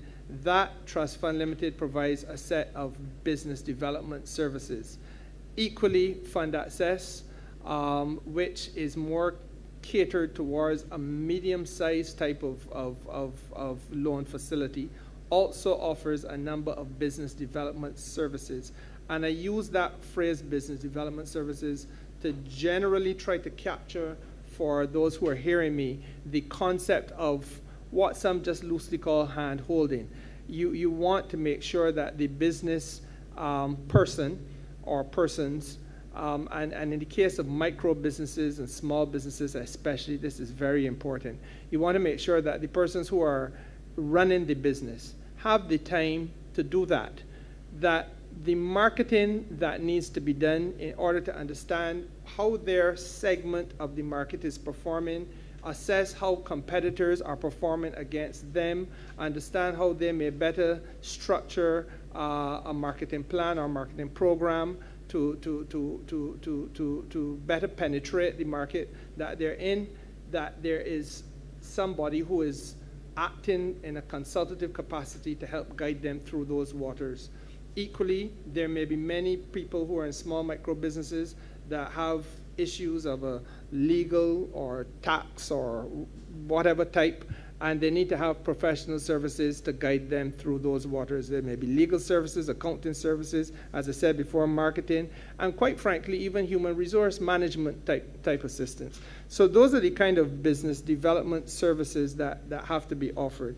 At the same time, there is the indispensable requirement of making sure that businesses are able to access funding, and that the funding windows work in such a way that if a business is stumbling as a result of circumstances that may be beyond its control, for example, the pandemic, that, as you heard Mr. Amos speak today, that restructuring is structured in a tailor-made fashion, not a one-size-fits-all, but sit down with the people who are in question before you now and say, business A needs this type of approach to a restructuring program or refinancing of the debt, so that they're able then to pick up and move on again. And that is really the suite of approaches that we are looking at with the SBDC network. Now, the interesting point that you make, Minister, is that missing from that is the Enterprise Growth Fund Limited. And at this particular point, quite frankly, I think that we have to reach out to the EGFL and have them become, as they were initially anticipated to be, more a part of this process. Because, as you quite rightly say, it is the country's development bank. And it is at that higher level that very often we have seen people being prepared from micro to go and hold their hand through the process to get to small and medium. But then when they now have to attain and maintain that export level platform, there is a little bit of a disconnect. The other thing that the SBDC network should be doing, and to some extent is doing, is maintaining a relationship with clients so that you understand the performance of the business as it has moved from stage to stage, and you can treat to the challenges that the business has had. So that as a small business moves from being small and going into a more medium category, what have been the challenges that it faced internally? How has it overcome those challenges? When it goes from one funding window to another, especially those which are structured through government, where there are categories of financial assistance that are offered for different types of business, you want to be able to transfer from client portfolio to the new entity, that new entity fitting into that client portfolio, a clear understanding of where and how that business has benefited from funding assistance before, and what were the issues, if any, that arose, et cetera, et cetera. That network is supposed to be a developmental network. Minister, the truth of the matter is, we are now at the point where we are trying to rationalize the approach. I have issued PS Blackman, I think, how much was it, PS? It was 2 weeks ago. Yeah, so 2 weeks ago, I told PS Blackman that I really wanted a sit-down to take place now with all of the key players who have a number of... Okay, fine. I didn't realize the 5 minutes had gone so fast. But sit down with a number of key players who have a number of inputs to make in this matter, so that we can better rationalize the process and make sure that we're able to deliver on it in the way that it was intended to be delivered. Time has not been kind to me in this regard, Honourable Minister, because there's much that I think we need to say about this SBDC issue. I do not know, Mr. Chairman, if you would allow Minister Husbands to address us on this matter. My time haven't expired. Yes, Honourable Member. I am indebted to you, sir, Minister Husband. Thank you very much, Minister, and thank you very much, Chair. Yes, the Honourable Member for St. Michael's South Central, it really is a very exciting time in the ministry, because there are a number of initiatives that will be launched that would be of great assistance to help our small businesses begin from the micro and to be able to move through medium to large. And I just wanted to add to what Minister has shared a couple of other things that I believe would be helpful. We're currently working on the collateral registry. That's a work in progress. That is going to be transformative, where you're going to remove the limitation that a lot of MSMEs have in terms of access to collateral to back a loan. You also have the credit guarantee schemes that you would have had access to by the central bank. All that will be part of the discussion, as Minister was discussing earlier, in terms of the discussions with Enterprise Growth Fund, fund access, etc. Another important area that will help our small businesses to grow bigger really is access to government contracts. Many of the currently large businesses grew large because they were able to access significant levels of government contracts. And therefore, we have to be able to use access to those contracts to be able to empower some of our smaller businesses to be able to build, and so that they can create more employment, and that many of them can build a sufficient resilience that they can begin to look at things like export. But one of the challenges that most small businesses encounter is the area of debt management. Debt management has been a terrible noose around the necks of businesses, and especially for small businesses. They're undercapitalized, they don't have enough working capital, they can't get access, and then you've got the debt strangling them, and they do not have a method by which they're going to escape. And that is why the supervisor of insolvency, her unit is extremely vital to helping small businesses, and the work that they're doing in association with other units to help businesses deal with debt management. This is what is going to be a major game changer, because it will free them up to function. And I don't know, Minister, if we could invite your supervisor of insolvency to discuss that area of debt management for the benefit of the chamber and for the benefit of the country, because our businesses need to understand and know about it, to know what help is there that can put them back on track, that they can stay in the game, and that they can continue to be a part of the growth that will come to Barbados as we work towards doubling our gross domestic product. Thank you very much, Chair, and Minister, to you. I mean, your hands, are you inclined to allow the supervisor of insolvency to address us at this point? You may proceed, Minister. Thank you. The supervisor of insolvency is Ms. Esther Springer. She does not have a microphone in front of her right now, but I can see on screen that the exchange is being made so that she can be allowed to have one. And she has just taken her seat in front of the mic. Once she is finished, then, Mr. Chairman, I would invite P.S. Jennifer Hunt and Ms. Tamisha Rochester to address the second question raised by the honourable member.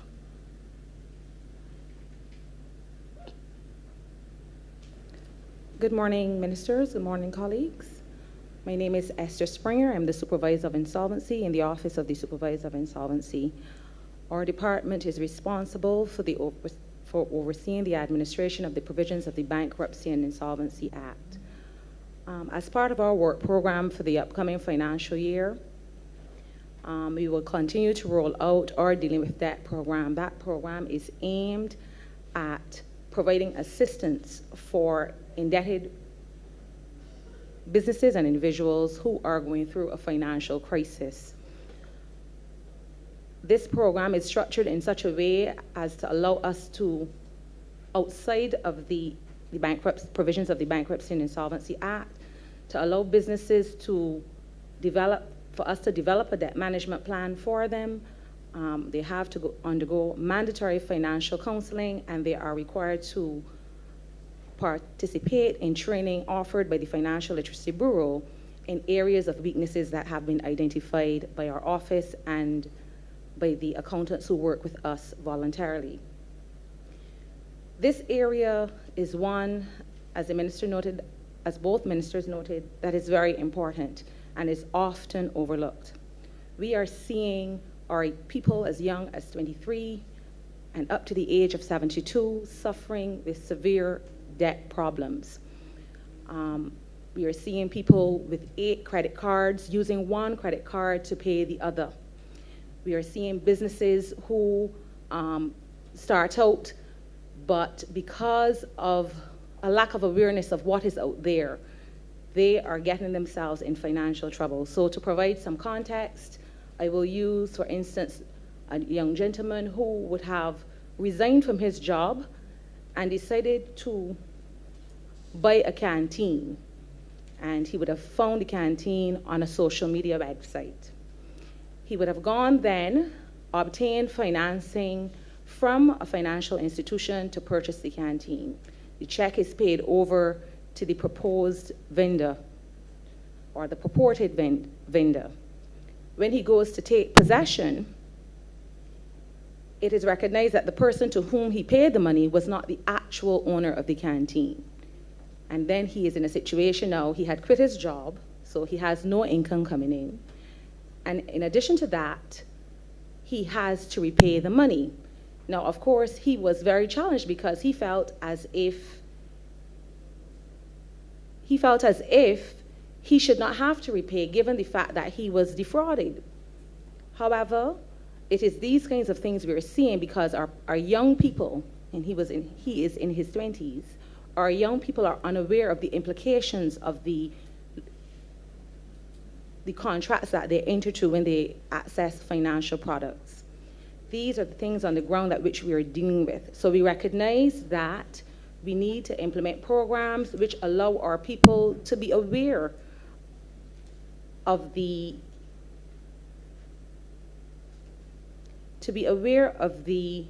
scope and implications of the contracts that they're entering into.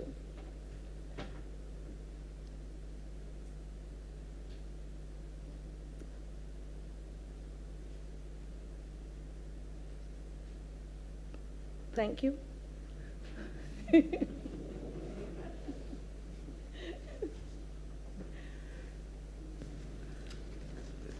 Mr. Chairman, I'm sure that the supervisor pauses just to make sure that she has a little bit, find out how much time she has that she could elaborate further.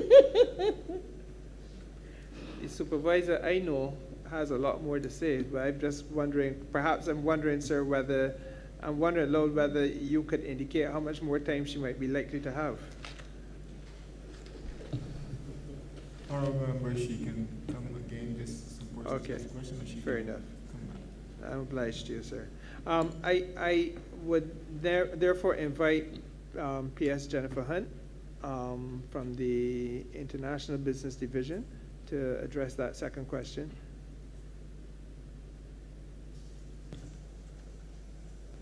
Good afternoon, Chairman and members, and thanks for the question. The Ministry, Corporate Affairs and Intellectual Property Office, and the International Business Division are all committed to the ease of doing business in Barbados. This year, we will be focusing on the digitalization of operations, where we will upgrade our economic substance system with a secure business licensing system. And for the Corporate and Intellectual Affairs Property Office specifically, they will continue upgrade of the digital corporate registry. With respect to the question on service standards, we are part of government's Commitment for Results program, and during this year, we will be rolling out the service standards for the section. This is part of the entire government's commitment, and we as a revenue generating section and one which interacts heavily with the members of the public will be in a position, therefore, to have our standards published. We are moving towards ease of business. That's our focus, and therefore we wish 24-hour operation online activity so that members can conduct their business with us at times convenient to them. We are focused on government's double-digit growth, and therefore whatever we can do in our power to make sure that transactions are done in minimal possible time and efficiently, that remains our focus.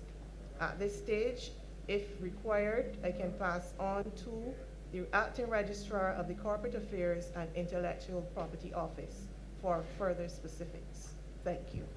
Chair, sorry, I just wanted to beg your indulgence briefly to just, before Ms. Rochester comes in, just to remind of the question, because it is specific about the transparency of those KPIs. Let me be very quick. I understand that we're online, but we have to apply a common sense approach to what we're doing. If I am online in an online environment and there is a bug or there's an issue with my online environment, there has to be a way to resolve it. I am saying this from recent experience. So that if we cannot say to the client, and I also encourage us to change the language from applicant to client, because we are serving our fellow Barbadians as clients. That, well, we are online now, and so we can't do anything in any other environment to address your issue. I want to hear from Ms. Rochester, if I can, Minister, about what are the very practical ways in which we are going to make sure that even as we deal with some of the issues that will arise in the transition, that people are not disadvantaged because of the transition.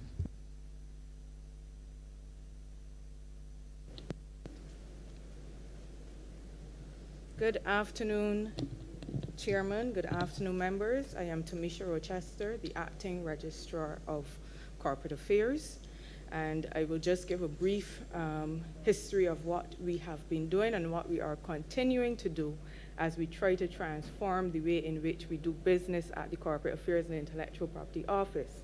Now, we embarked on implementing a full digital platform for doing business, and we were able to launch phase 1 of the platform in November 2021, and this phase encompasses starting new entities, so the registration of business names, the incorporation of companies, societies with restricted liability, external companies, etc. Now, we did not try to slap a Band-Aid on the issue by just implementing a digital system. Before we implemented the system, we embarked on an exercise where we deconstructed and we reconstructed.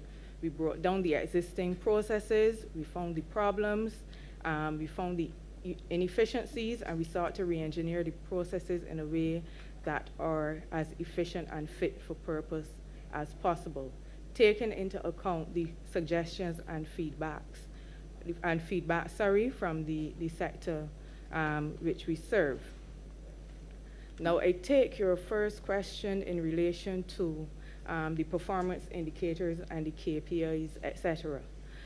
We have, in fact, recognized that this was an area we fell down in the past, where there was no proper tracking of timelines, etc., which are important for the purposes of accountability. And we have factored that into what we are doing. And we have a method of providing the reports that we require that show the length of time taken on an application.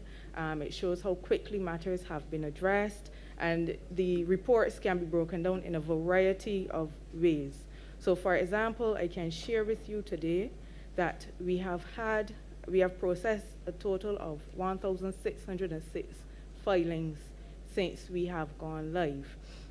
And I can say to you that 80% of these filings have been responded to, actioned, or processed the same day the customer has filed that document with us. And we have those statistics which will guide us and which we will use to allow us to further improve our services. We also have the statistics relating to the queries and the issues raised by customers as we navigate this new system. And I will be fully frank to say, yes, it is a completely new system built from scratch, from the ground up, for us, in relation to our particular circumstances on the ground. And we have had some teething issues, but we've also put in place a grievancy module whereby customers can raise these tickets and whereby they can track the process of our responses to the different tickets that are being raised. And in many of the cases, the issues are, if they are of a technical nature, they are forwarded on to the technical team for a resolution and a response provided. Now, I just also wanted to say that we're not only looking at, as I said, putting a digital platform in place without looking at the other factors. And I can also report that we are also reviewing the underpinning legislation, which we started since last year by utilizing advisory committees comprising of subject area experts. And one of the major focuses of one of the committees is the Companies Act. And in fact, they have already started their review and made several recommendations on several areas of the Act. So it is something we are looking at comprehensively. We are not just trying to put a system in place. We are also trying to make sure that the processes are in place and that they are easy to use, and that we also bring along the legislative with us. So in terms of issues being raised, as I said, we have the system in place for these issues that are coming along in the transitional period. You would appreciate we've launched phase 1 while we are still working on phase 2. Phase 2 encompasses all of the post-incorporation, post-registration processes up to the point of dissolution or the end of the entity. Now, there are going to be some areas where the two phases may overlap. There may be some where you need to deal with a piece in phase 1. However, we've not yet moved that phase onto the platform, which we are working very hard to do so in the coming months. And in these cases, we would have directed customers on how to navigate as these particular instances arise. So it is not a one-size-fits-all for these circumstances. We have in place, I note your query about the issue of persons being disadvantaged as we go through this transition, and we have sought to put measures in place to reduce that as much as possible. We have, from the officers who provide the real-time assistance and support, sometimes going as far to walk the customers through the process, and we have made provision for the cases where persons may not have access to make online payments. We still allow you to come in and pay at the counter, and then we can go in and show that that payment has been made. We have provision for those persons who may not even have access to a device, where we invite them to come in. And if required, we do provide someone in circumstances to sit with them as they go through the process. So we are putting the measures in place to make sure that persons are not disadvantaged as we try to improve the way we do business. And we just urge persons to look at the end game, or the result of what we're doing. We are in a transition process, but the end game is that we are as efficient as possible, and we have all of our processes streamlined, where we can perform all of our transactions same day or next day. A vast improvement from the previous track record of things being held up for days and weeks in some instances. Thank you. Thank you.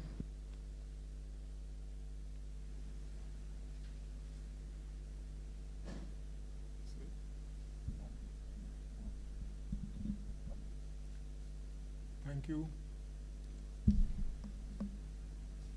Thank you, Honourable Member for St. Michael West.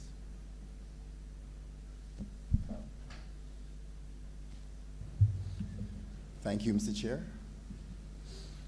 Good morning to the Honourable Minister and his team. Given that this is the first time that I'm addressing this Honourable Chamber, it would be remiss of me not to thank the good constituents of St. Michael West for bestowing the confidence in me and allowing me to represent them in these hallowed halls. Not quite the real deal yet. I look forward to that, hopefully, in another month. No pressure on the Honourable Member from St. George South to get us there. Now, I also want to echo the sentiments that the Honourable Member from Southeast, St. Michael Southeast, and thanking the Honourable Minister in his job in implementing the trust loan scheme and also the National Vending Bill. The latter is near and dear to my heart, and the Honourable Minister will be happy to hear that I run a business that has been operating in the city of Bridgetown for over 100 years. So even though I have not been around for that long, I've been around for at least 15 of them, and I have seen personally the indignity and the harassment that vendors have suffered, specifically in and around the Cheapside area. And I could never understand why they would suffer this at the hands of people who should have known better, that they're just trying to ply their trade to support their families. Specifically over that time, a lot of them would have been laid off from the public sector, and their only recourse was to go out there and sell goods. So I want to applaud you, Honourable Minister, in bringing that legislation. Now this brings me to my first question, and this question applies to the impending legislation which will seek to modernize this country by adopting the system of international units. Now, obviously, these standards of units will be easier for large businesses and corporations to implement. It'll be easy for me to do. But again, the vendors may have some difficulty in this. As we know, there's a certain culture as it pertains to vendors, and their customers also just think in terms of pounds and not grams and kilograms. So my question to you and your team is, what is the plan to help them to transition to the implementation of these standards?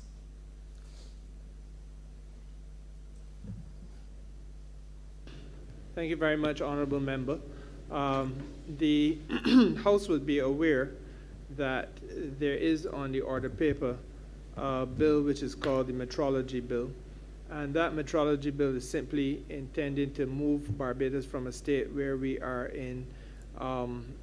doing our measurements in yards, feet, and inches, pounds and ounces, and the imperial standards to one where we just across the board utilize the metric system.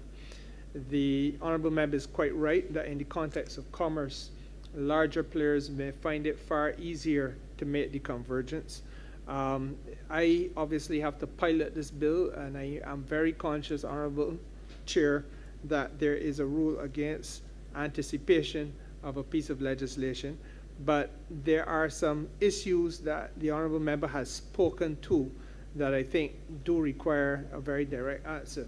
The Ministry of Commerce, or the Division of Commerce in the Ministry, is keenly conscious of the potential for disadvantage. And one of the reasons why this bill has not yet been brought is that we are trying to fine-tune it with a view to building in a period of time when there could be some flexibility, so that we would do as with the vending bill, for example, and if memory serves me correctly, also the bill that speaks to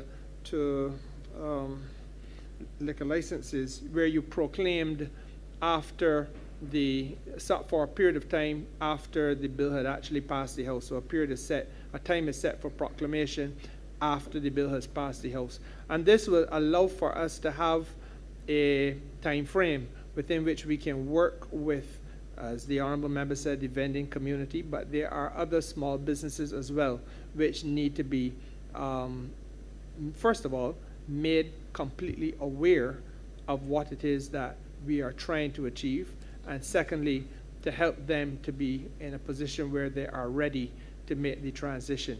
And this is perhaps a matter that has some underestimated levels of complexity, because what you do not want to do is to have a new level of standard being introduced that the average person in Barbados cannot easily access or reach. So just as the same way that we, with regard to the light bulbs, light bulbs, which are incandescent, would have worked with that sector to make sure that there's a period built in that you will then phase out incandescent light bulbs, so that people who have them in stock, for example, do not have to now change stock all at once.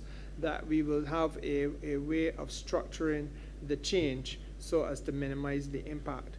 The Division of Commerce, through the Director of Commerce and Consumer Affairs, is going to have responsibility for this metrology infrastructure, if that is the correct way of putting it. And the work which is being done has already begun by interfaces between the Director of Commerce and his staff and the people who the Honourable Member is quite rightly pointing us in the direction of. I would want to ask Mr. Bertram Johnson, who is the Director of Commerce and Consumer Affairs, to speak to the House about that which is being done and what is proposed to be done. Thank you, Minister. Good morning, Chair. Good morning, Ministers. Good afternoon. I didn't realize that we've moved so seamlessly into the afternoon. So good afternoon to everyone. My name is Bertram Johnson, Director Acting, Department of Commerce and Consumer Affairs. And I will start by saying that the overarching objective of Barbados transitioning to a new modern legal metrology bill, repealing and replacing the Old Weights and Measures Act, is really speaking to the heart of what the Director of Standards spoke about building out a national quality infrastructure that will pivot Barbados to be more competitive and also to grow in a way that the Minister spoke about earlier in terms of fundamental growth. And therefore, the new metrology bill will ensure that the appropriate level of credibility as well as confirmed accuracy of measurements are maintained. And these things are very important in terms of Barbados pivoting to be a competitive jurisdiction. And why do I say that? If you look at the national quality infrastructure that the director of BNSI spoke about, there are 5 pillars. And the 5 pillars speaks to standardization, accreditation, certification, metrology is measurements, as well as testing. And the Department of Commerce and Consumer Affairs is a champion within that work of building out the national quality infrastructure. And the question more pointed that the Honourable Minister would have asked in terms of how are we going to assist people to transition from empirical to metric, which the world is going towards, is something that the Department of Commerce is going to work in tandem with the BNSI to make sure that there's a hand-holding exercise in this process. For example, 2 years ago, we would have started with the fisheries sector. And we know if you go to the market, you ask for fish in pounds. Can I have 2 pounds of dolphin, 3 pounds of snapper? And we believe that this sector, which treats to over 6,000 persons within the MSC sector alone, is a potential sector that can be affected by the transition. So what we sought to do is to do what we call fishing audits.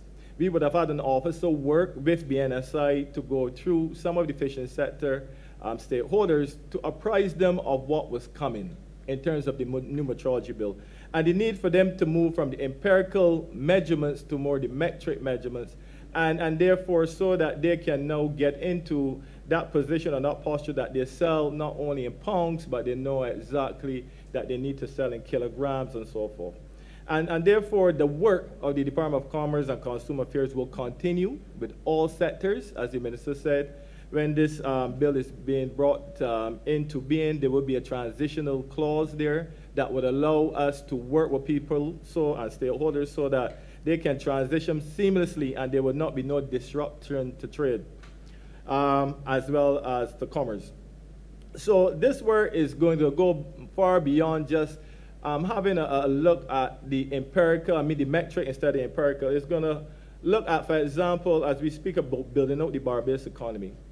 One of the first things that we want to do within the ushering of the new metrology bill will be to work at prepackaged commodities. We can agree that globally, that prepackaged trade is one of the biggest trade in the world, and therefore the prepackaged machines must be verified and calibrated to international standards. Why the BNSI would work with the calibration part with their stakeholders, the Department of Commerce will work on the verification side. And why is this important? This is important because when you get into prepackaged trade in terms of projects, you want to make sure that what you're selling is the correct amount to the client to whom you're selling. So therefore, you don't want to sell more than you actually think that you're selling. You want to make sure that the machines are so verified and configured that if you're selling 10 kilograms, it is 10 kilograms. And also it's important for the consumer because at the back of all that we do, we also focus on consumer protection. So we want to make sure that the consumer is also receiving what he or she is paying for in the economy. So in that regard, we will be undertaking in this fiscal period the program under the new metrology bill. We'll be looking at a prepackaging program that we'll be looking at verification of machines to make sure that when people are selling, the skills are actually so well configured and calibrated and verified by the inspectors that consumers are actually getting what they are paying for. More importantly, as we look to expand our trade through our various trade agreements with other countries, we want to make sure that what we are selling also meet the national standards, but also the conformity assessment to verification through our prepackaged goods are meeting those standards. So therefore, there's no technical barriers to trade that we will meet when we have those market access opportunities. So the work of the metrology bill will create basically a new impetus for Barbados to develop in the areas of standardization, in the areas of measurements, which is metrology, which is going to be critical to all that we do. I want to also say that the metrology bill goes just beyond the verification work and the enforcement work, but it also speaks to the health and safety to this country. For example, we'll be looking to verify basically medical instruments. And why is this important? This is important because it creates new revenue opportunities for the country. We all know that we have the Ross University here, which is a medical school that have medical equipment that need to be verified and calibrated. This becomes an opportunity now with the upgrading of the metrology bill to create new revenue opportunities for the country where we can verify a lot of the instruments that are being used at the Ross University and so forth. So again, it is not just an enforcement and a compliance issue, it also proffers well for new revenue opportunities. We can also know that we live in a destination where we are considered a tourism destination, where cruise is a key component of our tourism product.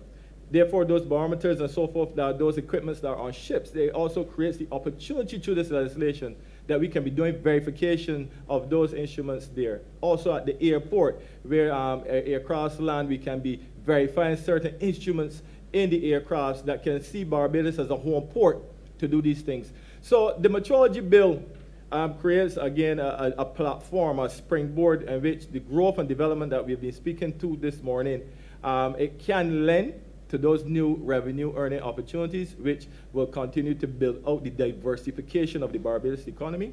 More important, pay tremendous attention to the consumer protection, because in all that we want to do, we also want to make sure we have a balanced approach, not only focusing on the commerce side, but also on the consumer protection side. So, and we also know about, we speak and close on this matter, we want to reduce our climate footprint in terms of environmental protection. The metrology bill also down the road offers opportunity in terms of air pollution, emissions, and the standards and the measurements of those. The bill also is flexible enough to expand into those areas that we can pay more attention to our global footprint in terms from an economic, environmental standpoint. So I would end by saying that while we bring this piece of legislation into being, it will be a hand-holded exercise. We will work with all stakeholders, that being the BNSI, who creates the policy, and the Department of Commerce, who enforce the policy. And it's good that we have the two arms under the same ministry working in tandem. And we will work with every sector. And as the minister said, there will be a transitional provision where we would make sure in that transition that persons are not left behind as we take on this new piece of work within the Barbados economy. I am so indebted to you and indulged. Thank you.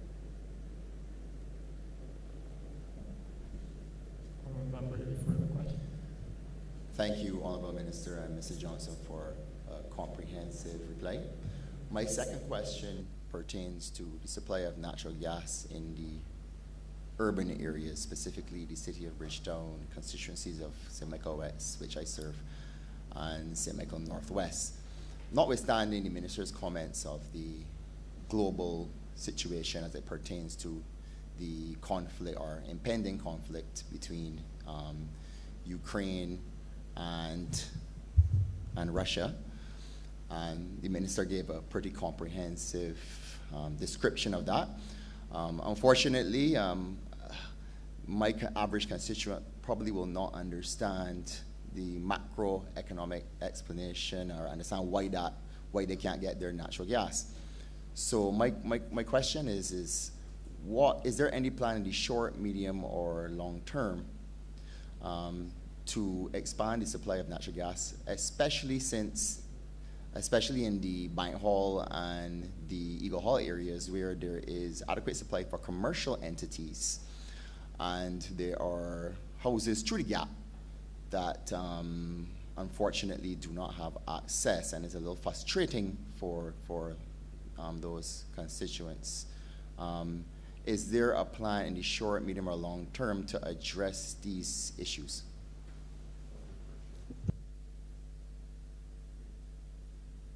I want to thank you, Honourable Member, for the question. And once again, I have to tell the House that the time has come for your Minister of Energy to take you completely into his confidence. We're in a very interesting state. I begin with this factually, not to make a political point, but it is just a reality of where we are.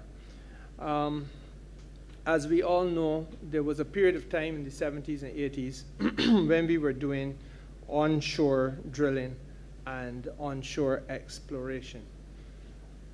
That process has not been renewed over the course of perhaps the last 10 to 15 years. The reality of not having any onshore exploration or onshore drilling taking place has placed us in a situation where we are just depleting those things that we had before. In other words, we are using wells and the volume in the wells that pre-existed all of us being in Parliament right now. The fact of the matter is that in the context of natural gas, we have also to recognize that while there is an ongoing demand for natural gas in Barbados, and while for the next decade or so, it is anticipated that there will continue to be a demand which has to be met, natural gas is a bridging fuel. It is a cleaner form of fossil fuel, and it is a cheaper form of fossil fuel, but it is really only a bridging fuel that takes us into that era between, let us say, 2030 and maybe next 3-5 years after 2030, when the country would ideally be 100% fossil fuel free. So that for the short to medium term, there is going to be a continued demand for natural gas, which we have to service, and which we have to find a way of servicing efficiently and economically. But at the same time as we say that, as all of us are aware, we've just concluded a campaign where we are speaking to the issue of as much as 50,000 new houses being built in Barbados or built or refurbished in Barbados, and that the vast majority of them will be fueled by renewable energy in the context of solar photovoltaics. And as I just indicated to the Honourable Member for St. Michael South Central, batteries and battery storage, that is the new technology. So while my constituents, like yours, Honourable Member, would like ideally to be able to access cheaper forms of fuel to cook with, primarily that is the use in the households in Barbados, and while the restaurants would want to be able to access that natural gas and still do, and while the hotels would want to be able to continue to use it, and it has been used for air conditioning in the hotel rooms, et cetera, there is, and if, as I forecast down the road, there is going to be a limited scope or a reducing scope for the use of natural gas. Now, the question is, where is that delicate sweet spot? Where do we strike the balance? We accept that it is going to be a bridging fuel, and the question therefore remains, how long does it be the bridge for, and is it a bridge to where? The answer to that latter question is that it will be a bridge to us being 100% fossil fuel free. We have some issues which have to be addressed in this context. Barbados, as we move towards renewable energy, has also to recognize that we are going at a pace that the rest of the world has not quite been able to keep up with. And in this regard, we like to beat up ourselves in Barbados, but in this regard, we should be praising ourselves. The challenge, however, about our commitment to go at the rate that we're going is that, for example, we have gone faster in the context of where we want to be with respect to the importation of fossil fuel into the country than the car manufacturers or the vehicle manufacturers in the world have been able to go with respect to the types of vehicle which are being exported or manufactured even. So that it is true to say that there are some types of vehicle which are being used in the construction sector, for example. You have no commercial sale of Caterpillars and those very large types of vehicles which are electric or even hybrid. That technology, to the extent that it exists at all, is still only in a prototype type of form. So that, to come more specifically to the question of natural gas, we want to have a coexistence between natural gas on one hand and the continued movement of the country towards renewable energy on the other. It therefore means that there has to be some commitment given to the National Petroleum Corporation and the National Oil Company for them to, in the short to medium term, continue to do the things that they have traditionally done. And that really does also include having some effort dedicated to onshore exploration.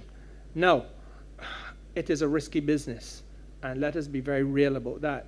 It is not a whimsical or fanciful thing. When you talk about spending money, even though you do your seismic surveys and so on, you cannot say with certainty what lies below the surface you're drilling into. And therefore, you're pouring good money down a hole in the hope that you will extract. If you don't get a successful find, then that money is gone and gone forever.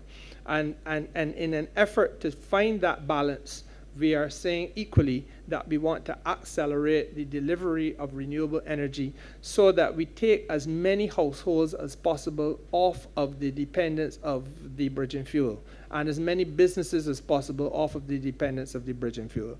My concern is the identical concern that you have, Honourable Member, and I think all Honourable Members in this House, from the Prime Minister back down, have constituents who would like to have natural gas piped to their homes immediately. Practical reality confronting the country, however, is this.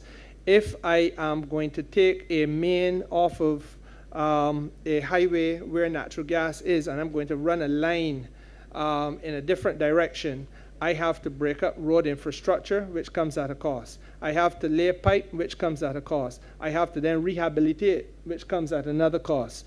And the cost associated with the natural gas is therefore comparatively far more than getting the houses roofed, or the roofs of the houses outfitted with the solar PV.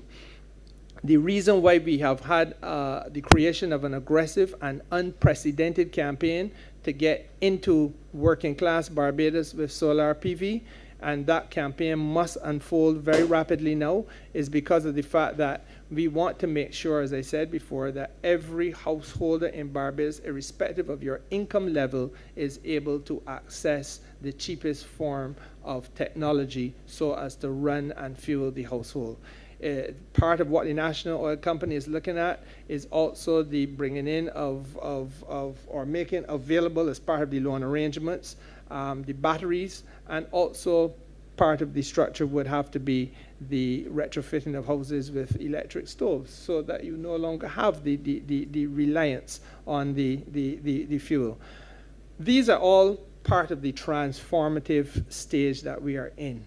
And it is by no stretch of the imagination to say, no, there will be no natural gas. I am just simply saying to you that while we want it to happen, I could not honestly look honourable members in the eye, even through a virtual media like this, and say that I can foresee that we are going to be able to have an expansion program for natural gas in Barbados that will touch each of the 30 constituencies in this country over the course of the next 3 to 5 years. I cannot realistically forecast that. It may be possible for us to do some, and it certainly is desirable for us to do some, but the reality is that it is more practical for us now to start to think, just as we must start to think in terms of metric system as opposed to pounds and ounces and imperial measurements. We must now start to think along the lines of renewable energy and photovoltaic implementation, which can be done across this country in every village of Barbados, in every district of Barbados, and in a way that is perhaps more commercially feasible and long-term beneficial to that which we would be able to achieve with natural gas. That is really the reality of the situation as it confronts us.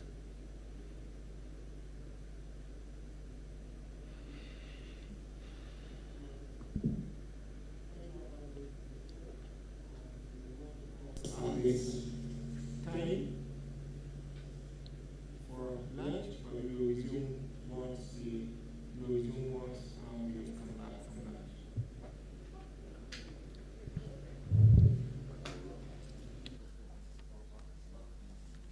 Mr. Chairman, I beg that you do not report progress as under the Speaker, and ask for leave to sit again. The question is that, and now do report progress to the His Honor the Speaker and asks for leave to sit again. Honorable members in favor, please say aye. Honorable members against, please say nay. He thinks the ayes have it.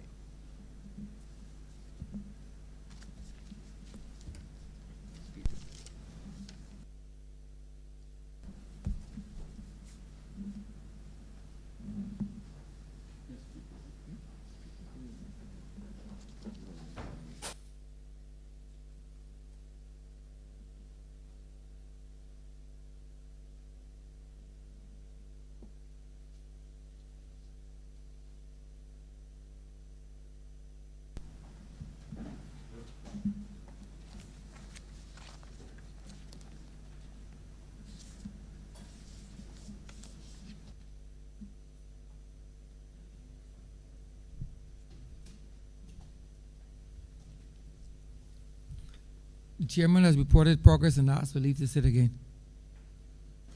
Honorable Leader of Government Business. Thank you, Mr. Speaker. I beg to move the suspension of the House until 2:25 p.m. this afternoon. The question is that this honorable chairman will be suspended until 2:25 p.m. All those honorable members in favor, please say aye. Those against, please say no. Me think the ayes have it. This honorable chamber stands suspended until 2:25 p.m.